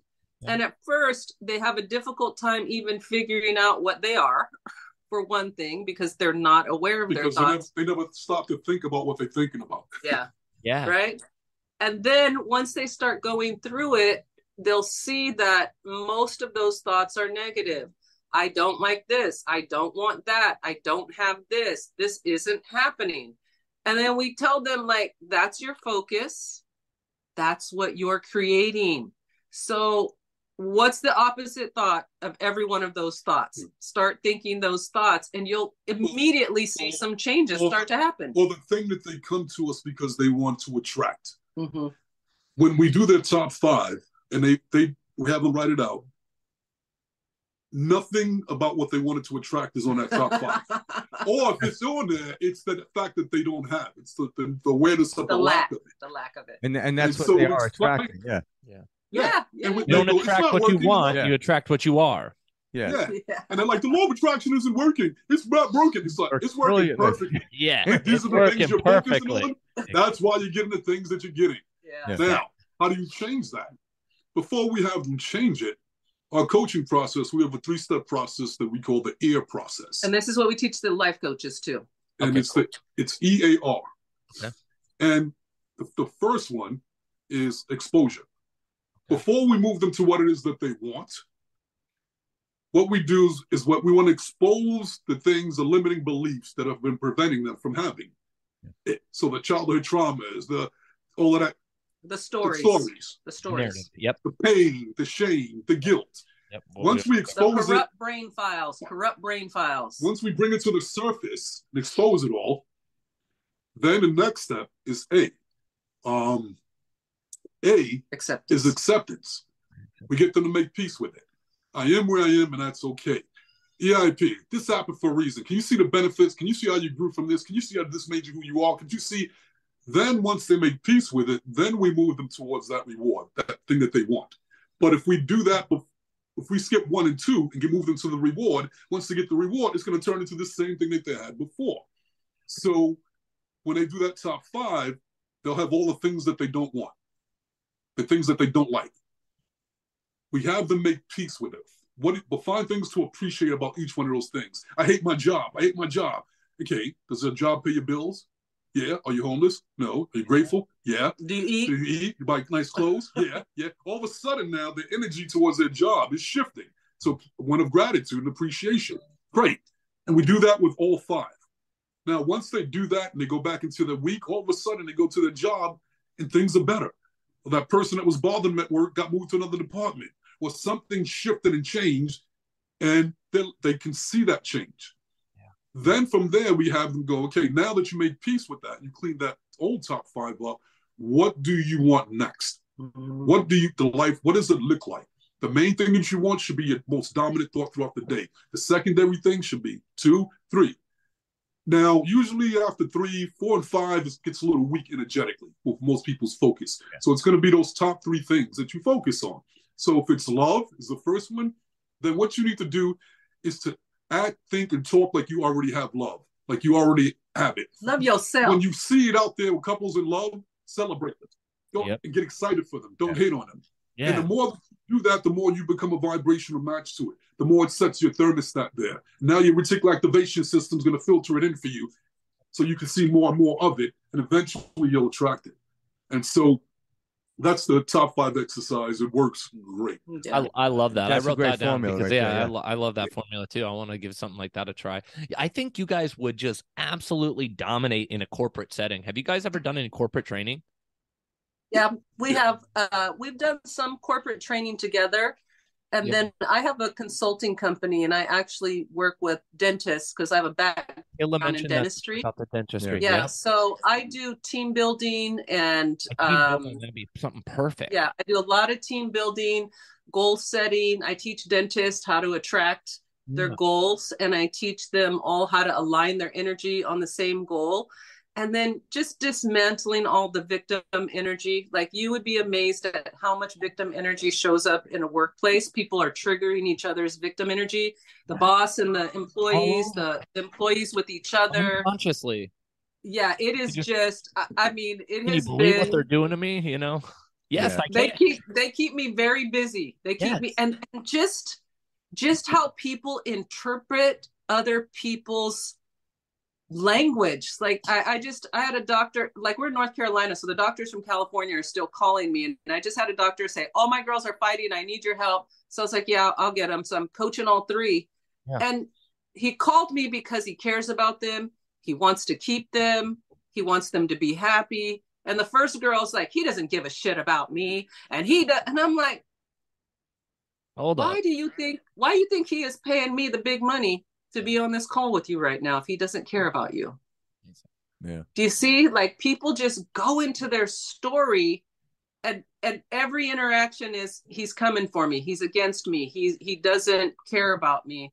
And so a lot of the coaching is getting rid of the victim story, especially for people at work, because they tend to bring a lot of victim energy into work. I'm not enough. I'm not enough. I'm not enough. And so once I start empowering them, I think I've done 2 weeks of coaching, and he's like, you're a miracle worker. I don't know what it is you are doing, Melanie, but these girls are smiling again. And I'm just like, you're amazing. You're beautiful. You're wonderful. You're doing this to yourself. No one's doing it to you. And I just give them their power back, and they're like, yay. And amazing. It's amazing. And across the board in our coaching practice, we literally, over the 30 years, we coach in so many different areas. Like, each session is like sometimes like a game show. It's like, we don't know what we get into. But it doesn't matter because the principles work in every single aspect of life. Yes. Once you become a conscious creator, things change. Once you realize that we all have a thermostat for every single topic in life, money, relationships, you name it, and where it's set is what we're going to get over and over again until we reprogram it.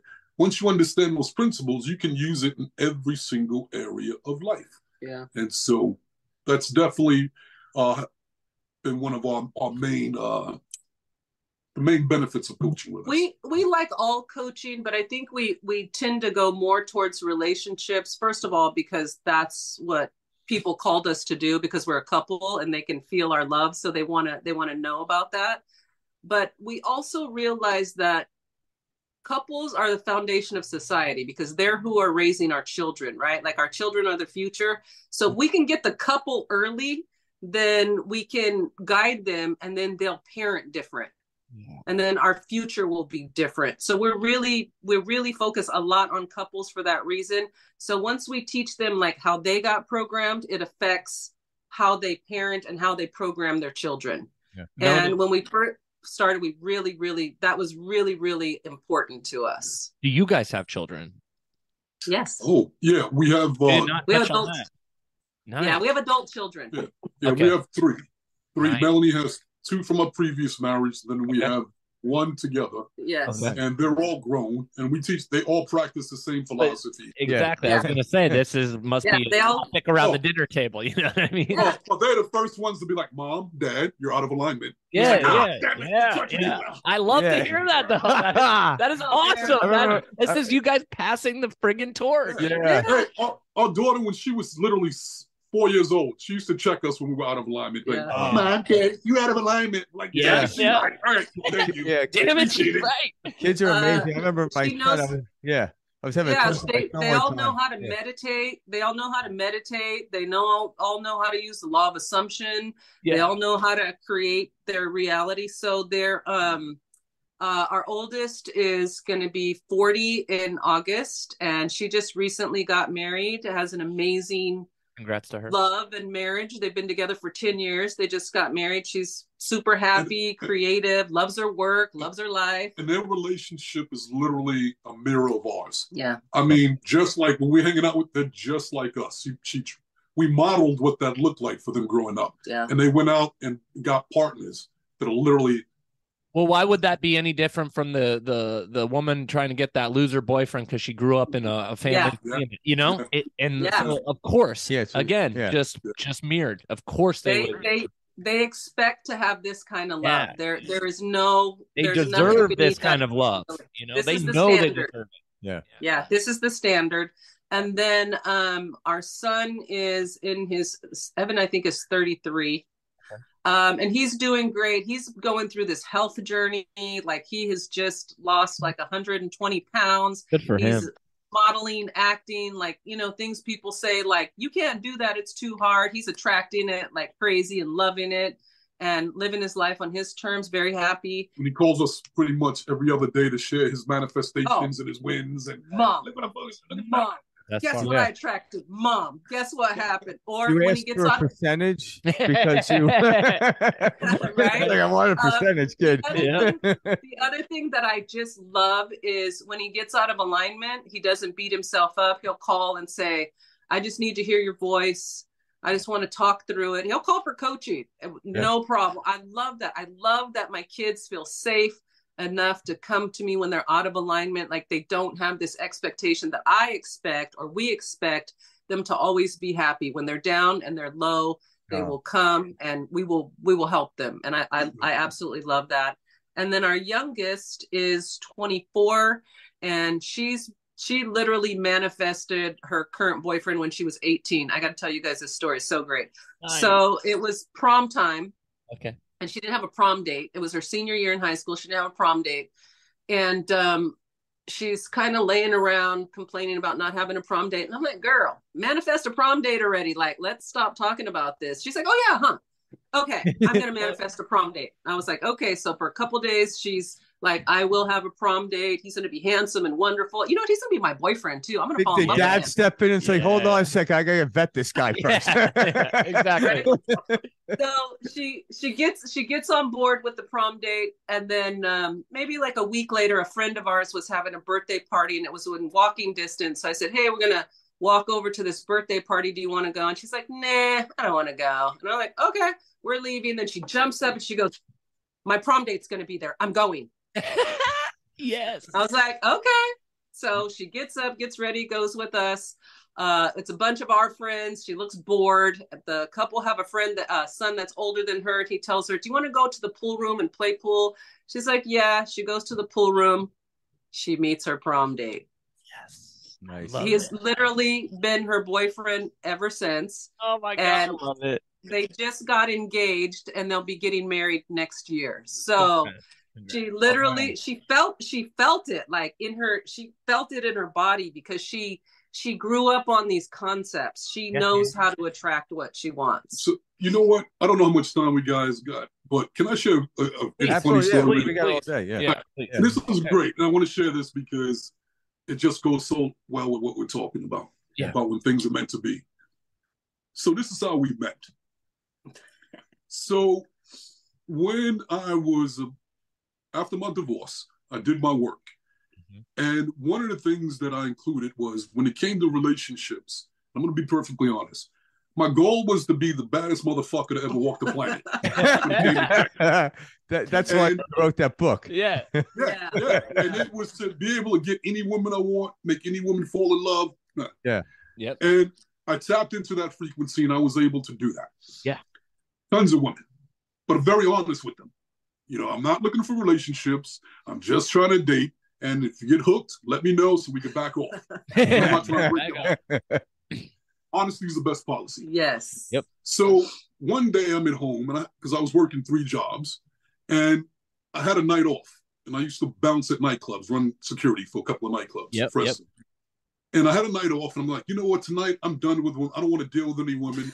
I'm tired. I just want to stay home, make a meal, relax, watch TV, masturbate, enjoy my life. That's what I want. Self-love. Self-love. Yeah. So while I'm There you bed, go. yeah, and keep in my mind, right hand, and I'm fine. I always knew I was going to meet the woman. I could feel it. Yeah. So I'm in bed, and my spirit says, "Go out, go out." And I tried to ignore it at first, like la la la la la la la la la. No. Go out. Finally, I was like, okay, fine. Why am I going out? I don't know. But you tell me to go, I'm gonna go. All right. So I got dressed and I was like, okay, I'm just gonna go to this one club. I'm literally talking to my spirit. I'm just gonna go to this one club. Okay. If there's nothing there, I'm gonna go home. Okay. I don't know why you're sending me out. So I went to the club and it was kind of dead. And I knew the bouncer, and he was like, yeah, it's dead in here. But you know what? It was this bad chick named Melanie that just came in here and she just left. You missed it. I was like, what? The hell you telling me about some shit? Whatever, dude. I'm out of here. So it's like, spirit, I don't know why the hell you told me to do that. I'm out of here. I'm going to get home, get to my TV. My lotion's getting cold. Yeah. So, yeah. So I was a block from my house and there's another nightclub. My spirit was like, go in. I was like, I just went. Fine. Okay. I will go in. She's like, what? So I go in the club, and in there, I'm talking to the bouncer. It's a little busy, but I'm like, okay, I'm out of here. I look across the room, and I see Melanie, and she sees me. And it was like, and we've met a couple of times before, we just didn't really talk. Mm-hmm. In fact, she came to one of my clubs because she was modeling at the time, and she came to my club with a bunch of other models, a whole group. They looked beautiful. Yeah. She didn't have an ID, and my bouncer called me and was like, hey, can I let her in? And she did and I was like, no, you got your ID? She was like, no, you can't come in. Yeah. And so, Sure. And so she was using her beauty to try to get me. Yeah. That's not going to happen. I got my motion. So, Exactly. So eventually I told them to let her in anyway. So she got in. So now I'm in the club and I see her and she comes to me and we start talking. And all night we're sitting there talking, having a great time, talking about spirituality. And then at the end, I'm like, okay, I'm feeling this woman and she feels like she could be the one. But if she's the one, then she's going to be like me. For one, she bought me a drink when I first got there. And I was like, whoa, that was classic. I like that. A go-getter. That's what I'm looking for. Then spiritual connection was there through the conversation. Then at the end, it was like, okay, the woman for me doesn't play games with sex. I need to know if we're sexually, we have chemistry. If there's no chemistry, there's no relationship. She has everything else, but let me see. And I said, I'm going home. Are you coming with me? Now, my perspective was if she came, we'd find out the chemistry was there. Great. We'll figure it out. But if she says no, she's not the one for me, and that's okay. I had a great evening. Yeah. She said yes. Went home. Chemistry was amazing. Yep. So that night, my spirit was guiding me. She also got stood up, and she has her side. Tell that story. So I had a date, and the guy stood me up, and I was like, oh, hell no. Right. I am not sitting at home crying in my soup because some guy didn't show up. And he's sitting home with lotion right now. Yeah. No. So I called one of my girls, let's go to this comedy club. We went to the comedy thing. And then afterwards, she had to go because she'd have a babysitter. So still, I was like, I'm not going to go home. This guy's going to call me while I'm sitting at home. Don't want that. I'm not a victim. I'm working on my victim energy. I don't want to feel that. I'm going to go out by myself. So I go, I'm like, oh, there's a band that plays at this club. I'm going to go listen to the band. It was the first club Anthony went to. So I went there looking for that band, and the bouncer that Anthony talked to said, they're not here. They're at this other club. So he sent me to the other club. So I went to that other club to go listen to this band. They were there. So I was listening to them, and then I was sitting at the bar with a bunch of old dudes. Yep. I was young. They were old. I like old dudes. I'm not mean or judgmental. Like, old guys are interesting and fun. So we were chatting it up at the bar. They're buying me drinks. I'm laughing. I'm feeling good. I'm looking cute. Yeah. And I'm enjoying myself, listening to the music. And then I see Anthony walk in, And when he walked in, I recognized him because of that other club that he didn't let me in.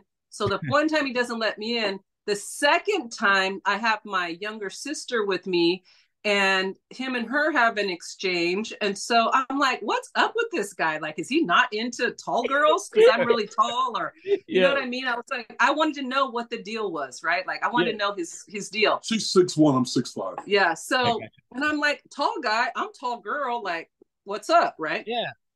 So I walk up to him. I'm like, excuse me, old guys. I'll be back. I might be back. Thanks for the drinks, old guys. Love you.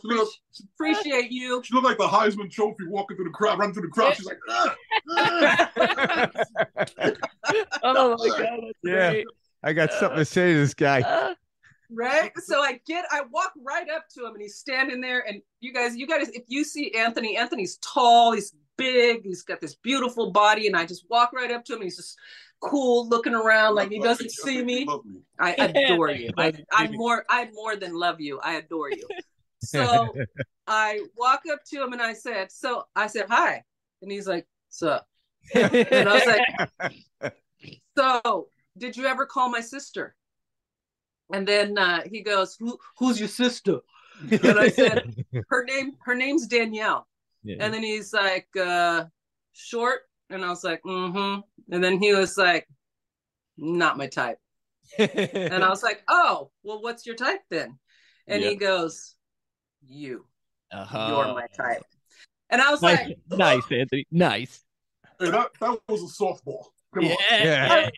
And I didn't know what to say at that point, right? Because he shocked me. I didn't really expect him to say that. So I started thinking, like, what would a guy do in this situation?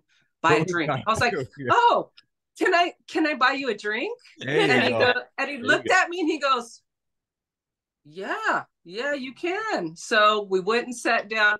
But I got to tell you guys the funny part. I didn't have any money. That was back. That's even better. Yeah. That was back in the 90s. So it was before ATM cards were everywhere. You always had to have cash. And I was a young, single, divorced mom. So and guys bought me drinks. Come on now. Yeah. So I get to the bar, and I knew the bartender. So I'm like, I just offered to buy this guy a drink, and I'm digging in my purse, and I'm like $3 short. Yeah. And he's like, I got you, Melanie. So he gives me the drinks. I get Anthony his drink. He's so happy I bought him a drink. I was impressed. He was impressed. And how long after did you tell him you didn't have the money? The rest is history. Yeah. How long after did you tell him about you didn't have money for the drink? I think probably like the next day. We were inseparable. That's seriously hilarious. And I'll tell you guys this. I was realistic. After I spent the night at his house, I really told myself, like, this is a booty call. Like, he's hot. I'm really attracted to him. He's so sexy. Like, I want to get at him, and then I can keep it moving. That's okay. I'm grown. Exactly. I have children. I'm 26 years old. I have children. I've been married. Like, I don't have to play these games. Like, I'm a grown-ass woman. Yeah. And so I thought that was it. Fun. So the next morning, honey, I woke up. I was trying to leave right afterwards, and he was like, no, stay and cuddle. And I was like, it is kind of late. Okay. Yeah. So I stayed. And then in the morning before he woke up, I'm trying to creep out, like, I'm like, oh, my makeup's off. My hair's a mess. I'm going to try to sneak out. And I'm trying to get to the door. And he goes, hey. And I'm like, yeah. And he's like, can I have your number? And I was like, oh, he wants my number. I was like, why? And he's like, I want to date you. I was like, okay. So I left him my number, and the rest is history. Now, I'm that is such an awesome story, guys. Yeah. So I'm gonna real quick. You said I could open up this door, so I'm gonna get it to you. Uh-oh. So now, fast forward, and I was getting ready to go into the Corrections Academy because I worked for I got accepted to the California State Department of Corrections for a correctional officer job. Okay. Yeah. And at the time, they were going to ship me out to the desert, right by Mexico, in the middle of nowhere. Oh, God. And so she had a career in her family in Fresno. And so we didn't know if we were going to be together. By now we were in love, but it was like life was pulling us in two different ways. So I was at the academy, and while I was there, her father passed away. And then when she was on the plane, on the way to the funeral, some guy, random guy, sat next to her and was like, "Hey, can I ask you a question? If you can," okay, I'll let you tell that part. So actually, it wasn't on the way to the funeral. It was my father had just passed, and I was leaving the hospital. Like just it happened, and I'm going back home from the Bay Area, and I'm trying to process that I just lost my dad. I was the only one there. I had to deal with life support and all this stuff, and I'm only 27 years old, so I'm in shock, right? So this guy sits next to me, and he goes, "Hey, can I ask you a couple of questions?" I'm like, "Sir, I just lost my dad. Like, I really don't feel like talking. I'm trying to be nice, right?" And he's like, I'll leave you alone. I'll leave you alone. I just want to ask you 2 questions." Okay, what are the questions? So he says, first question, if you could have any material possession other than money, what would it be? And I was like, an island. And he said, why? And I said, because I like to party. And if I had my own island, I could party. And I also like to be alone. And I like nature. So I could be on the island alone and enjoy nature. And I really like both of those things. So I would want an island. And he was like, okay, all right, one more question. I'm going to leave you alone. I was like, okay. Second question. If you could be any animal, what animal would you be and why? And I'm like, I know that one already. I would be an orca whale, even though it's not an animal, it's a mammal. I would be an orca whale because they're black and white like me. I'm biracial. My mom's white, my dad's black. And they are very family oriented. They always stay connected to their children, and they communicate through whale song, through sonar. And I just think that's so beautiful. And they're spiritual and wonderful and powerful. That's what I would be. And he goes, okay, I'll leave you alone now. And then he never talked to me again the rest of the flight, got off the flight, never saw him again. I get home. Anthony calls me and says, hey, I'm in Sacramento. I got leave. Come to Sacramento. And I'm like, my dad died. I need you. I'm coming. So I hop on a train to go see him in Sacramento. We get together. I won't tell you what the first 24 hours were about because we really missed each other. We hadn't seen each other in 6 weeks. That part of the love revolution will not be televised. Exactly. Let's put it this way. He didn't need lotion. Yeah, exactly. No lotion necessary. Exactly. Not necessary. So, and keep in mind that we were at a crossroad where we were asking spirit, like, what should we do? What should we do? Are we going to be together? Is this going to work? Give us a sign. Yes. So the next day, it's around Christmas time. We go to this mall to eat. We're having lunch and we're talking. And I'm like, oh my God, this guy on the plane asked me these 2 questions. It was so weird. And he goes, ask me the questions. And I'm like, oh, okay. So the first question was, if you could have any material possession other than money, what would it be and why? And he's like, oh, that's easy. I don't want an island. I was like, oh my God, that's what I said. Holy shit. And then he was like, and I was like, why? And he's like, cause you could have everybody on your own island and have like a party, or you could just be by yourself and do your own thing. Like, that'd be cool. I'm like, oh my God, Anthony, that's exactly what I said. And he's like, really? And I was like, that is exactly what I said. And then I go, ooh, if I ask you the second question and you say the same thing as me, it means you're my soulmate and we're going to be together forever. Yeah. And he goes, no pressure there. I know, right? I was just going to say, shit, man. Shit. So he goes, let's walk. So we finish eating, we get up, we're walking arm in arm.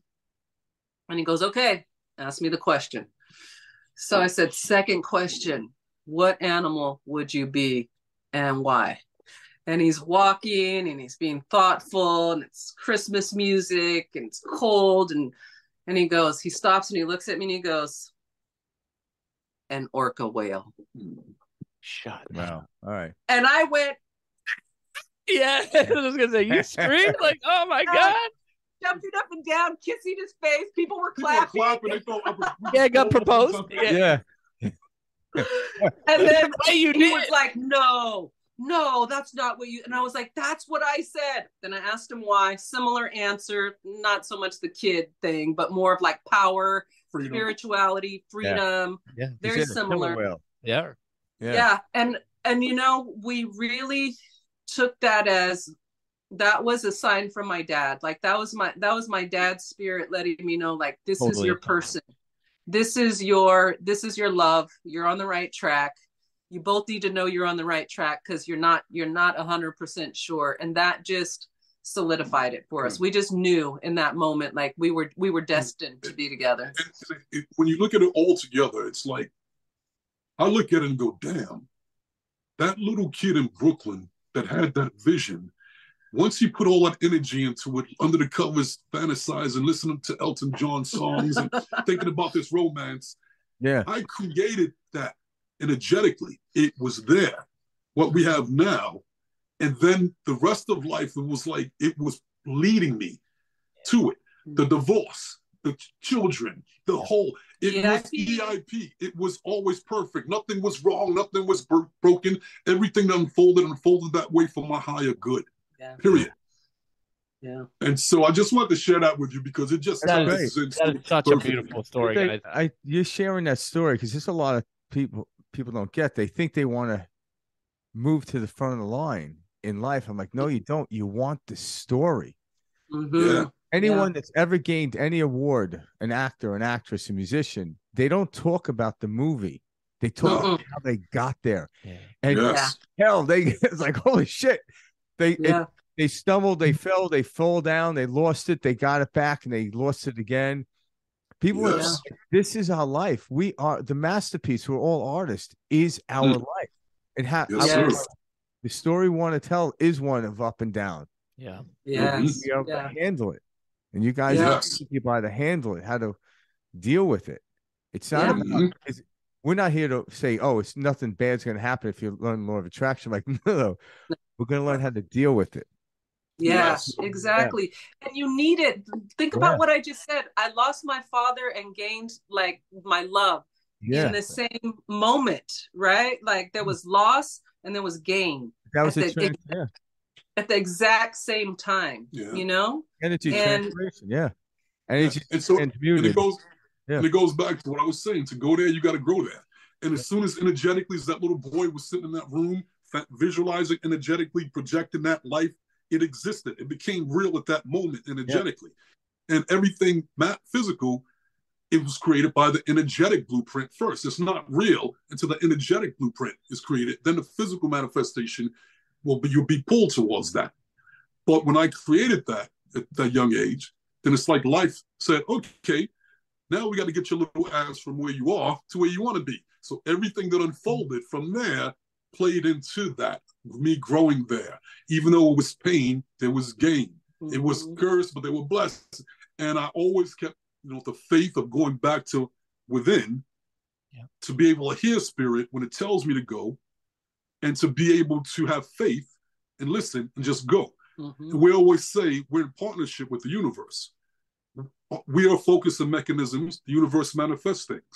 So our job is just to get clear on the what. We don't have to worry about the how. The universe's job is to handle the how. And it'll unfold it in ways that we never see coming.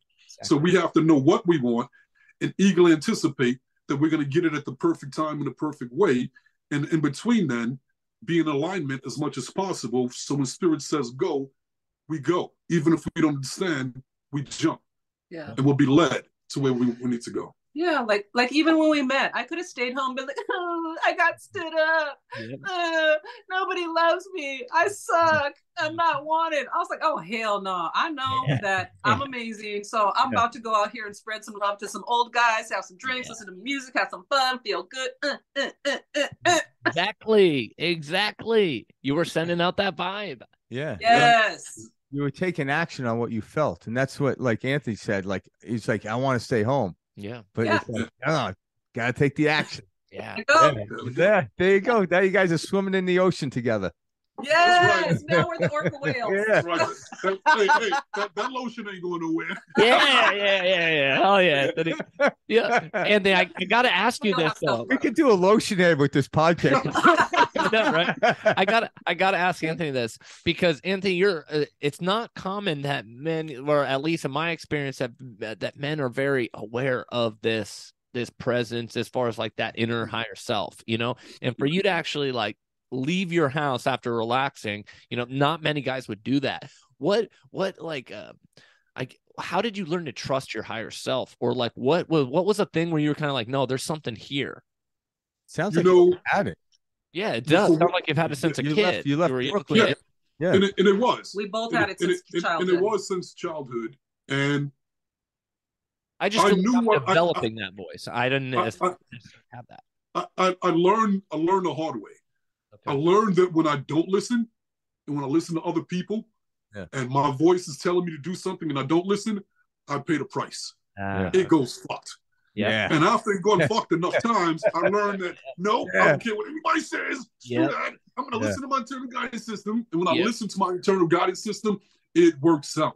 And even if it doesn't work out perfectly, it'll lead me to something else that's perfect. And so other people may get frustrated. They may call me selfish. They may call me a jerk. I don't give a damn. I come in this world by myself. I'm going to leave this world by myself. So while I'm here, I'm going to do what works for me. And so because I've had so many incidents where I didn't listen and I paid the price, I learned to listen. And so that's why when Spirit told me, hey, go, even though there was a part of me, which I'm sure was my ego, that was like, I don't want to go. Yeah. It was like, nope, I know better. Just listen to both your story. And it's kind of like how things conclude in my head. I would look at it, and this is how it really happens. You instinctively both knew this, and then you found quantum physics to explain it, not the other way around. Yes. You already knew it. Now you're just having this form of quantum physics, law of attraction, this book, that book, this person, to just reaffirm what you always knew since you were a child. Yes. I think that's what people are waking up to. I'm like, well, I'm like, this is reaffirming. It isn't why I'm spiritual. It's explaining. It's the intellectual understanding of it, but it then lets you let go. Yeah. Right. You already then when you attract the quantum physics and all this stuff, it makes it that more like, yes, I knew it. Yeah. It takes to another level. You're totally right. You're totally right. It takes it completely another level. Yeah. Right. And there's a lot of times where, like Melanie was saying, there's a lot of times like Melanie was saying that she could pick a topic that I've never heard of, and she could read a book on it. I can tap in and tell you what's in that book. Mm-hmm. Without even reading the book. Yep. And just, here's what it's about. Yep. But that's because when I built that connection with my higher self, my level of trust, my level of faith is so strong that I know. It's a knowing. We did the Black Love Show.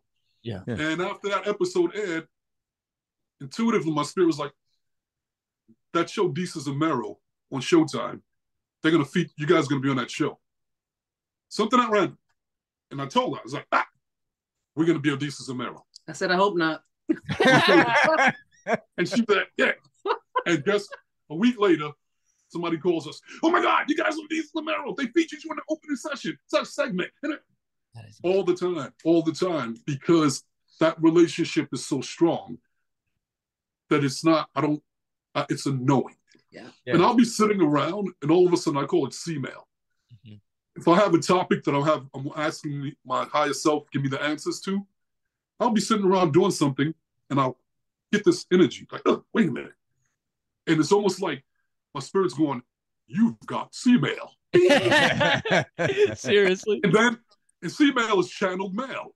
Nice. And and I don't know what's in it, but I get excited. Like, okay, this is going to be good. And I'll focus, and then I open it up and I'll read it, and it's what I wanted, what I asked for, and it's always amazing, you know. But once again, everybody can do that. It's just a matter of building a relationship, nurturing an internal relationship with that aspect of yourself. And with us, we go on a completely different level because it's two of us. All day long, all night long, we're throwing these concepts. We're building, we're expanding, we're sharing, we're growing. We stay at 2:00 in the morning every night because we're sharing this information. We get up in the morning at 7:00, can't wait to wake up so we can have coffee and share some more. Yeah. So it never stops. So our growth of level of speed of expansion is just incredible. And I'm blessed that I have a partner that actually gets it and does it with me. Yeah, we're both blessed. Yeah, because a lot of people do, like, if they start getting these concepts, they feel like they're alone with them because they can't really share it with their loved ones. They can share with, like if I'm talking to them, they're not, I'm within their circle in a very distant way. And I'm like, well, attract that then. I'm like, don't force it. Don't go home, tell people the idea, but start to attract it, and it's amazing what will happen.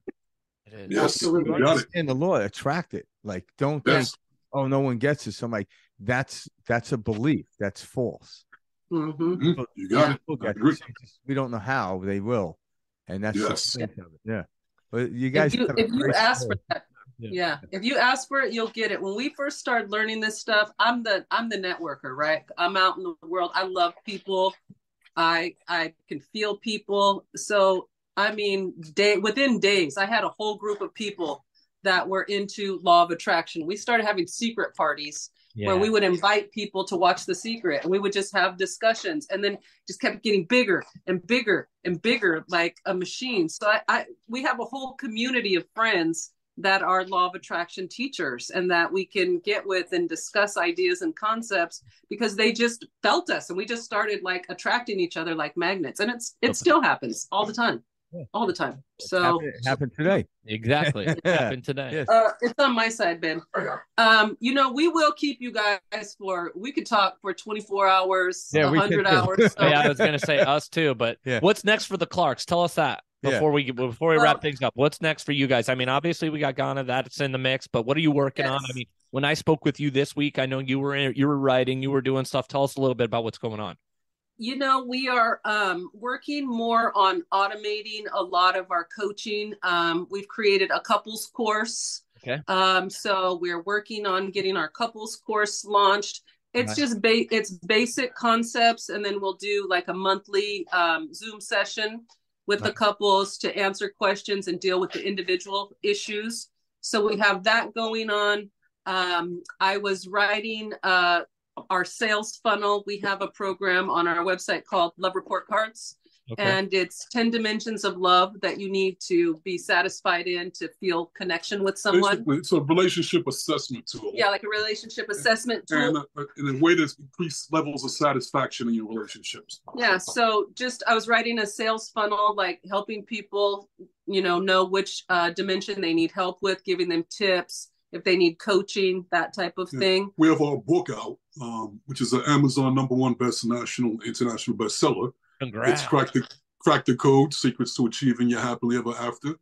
And that book that I wrote, How to Get Over That Bitch with Your Balls They Can't Resist. Yeah. I'm putting that back online because it was offline for a while because we were distracted. Yeah, so we got a lot of things going. So we're just kind of doing that. We are getting ready to launch our TikTok. I'll be honest with you guys. Okay. I wasn't that excited about TikTok. I feel like TikTok is everyone doing the same thing, and I like to be extremely me. So I've been meditating on ways to show up authentically on TikTok. So we're planning that right now, because obviously we want to help people, and that's one of the places that we could really help people. But our ultimate goal, I'm just be honest with you, we just want to run off together and love each other and make love and eat yummy food and enjoy our life. I'm turning 57 next week, and this is the best time of my life. I'm an empty nester. My children are grown, happy. Our business is thriving. We just want to go see the world and play and share our energy with people and love each other and spend this time just being in love with each other. We're really blessed. And so we're just going to enjoy our blessings. Right on. That's the goal. And for for people listening, how can they get in contact with you? How can they get in touch with you if they want to use your services? You could reach out to us at theamazingclarks.com. Yes, through our website. Perfect. Or social media. Yeah, everything's The Amazing Clarks. All right, perfect. Okay. That makes it easy. Yeah, we'll keep it simple. Yeah. We'll go. Honestly, guys, we can't thank you enough for today's session. I mean, this was so fun. It was so exciting and cool to just sit down one-on-one chat with you guys. I can tell and now see why Caleb raves about you guys constantly to me. Yeah. Like, truly, your guys' attitude, your just personalities, it's contagious. It's awesome. Like, I've thoroughly enjoyed this call. So thank you guys so much for taking the time today. For everybody who's listening into Perspective Shift, if you guys have questions, reach out to the Clarks, reach out to them. They're easily reachable. Go to their website. You can reach us on our website or at our email, perspectiveshift2020@gmail.com if you have any questions, and we'll put you in touch with the Clarks. But other than that, guys, thank you so much for joining Frank and I today. Yeah. All right. And you know what? Thank you guys. Hey, I thoroughly enjoyed hanging out with you guys. Yeah. Same here, man. Yeah.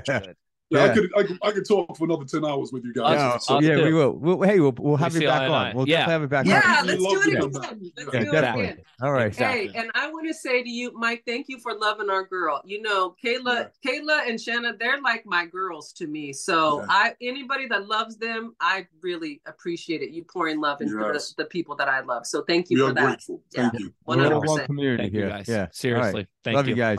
Love you. All right, you guys. Have a good day. Bye. Bye.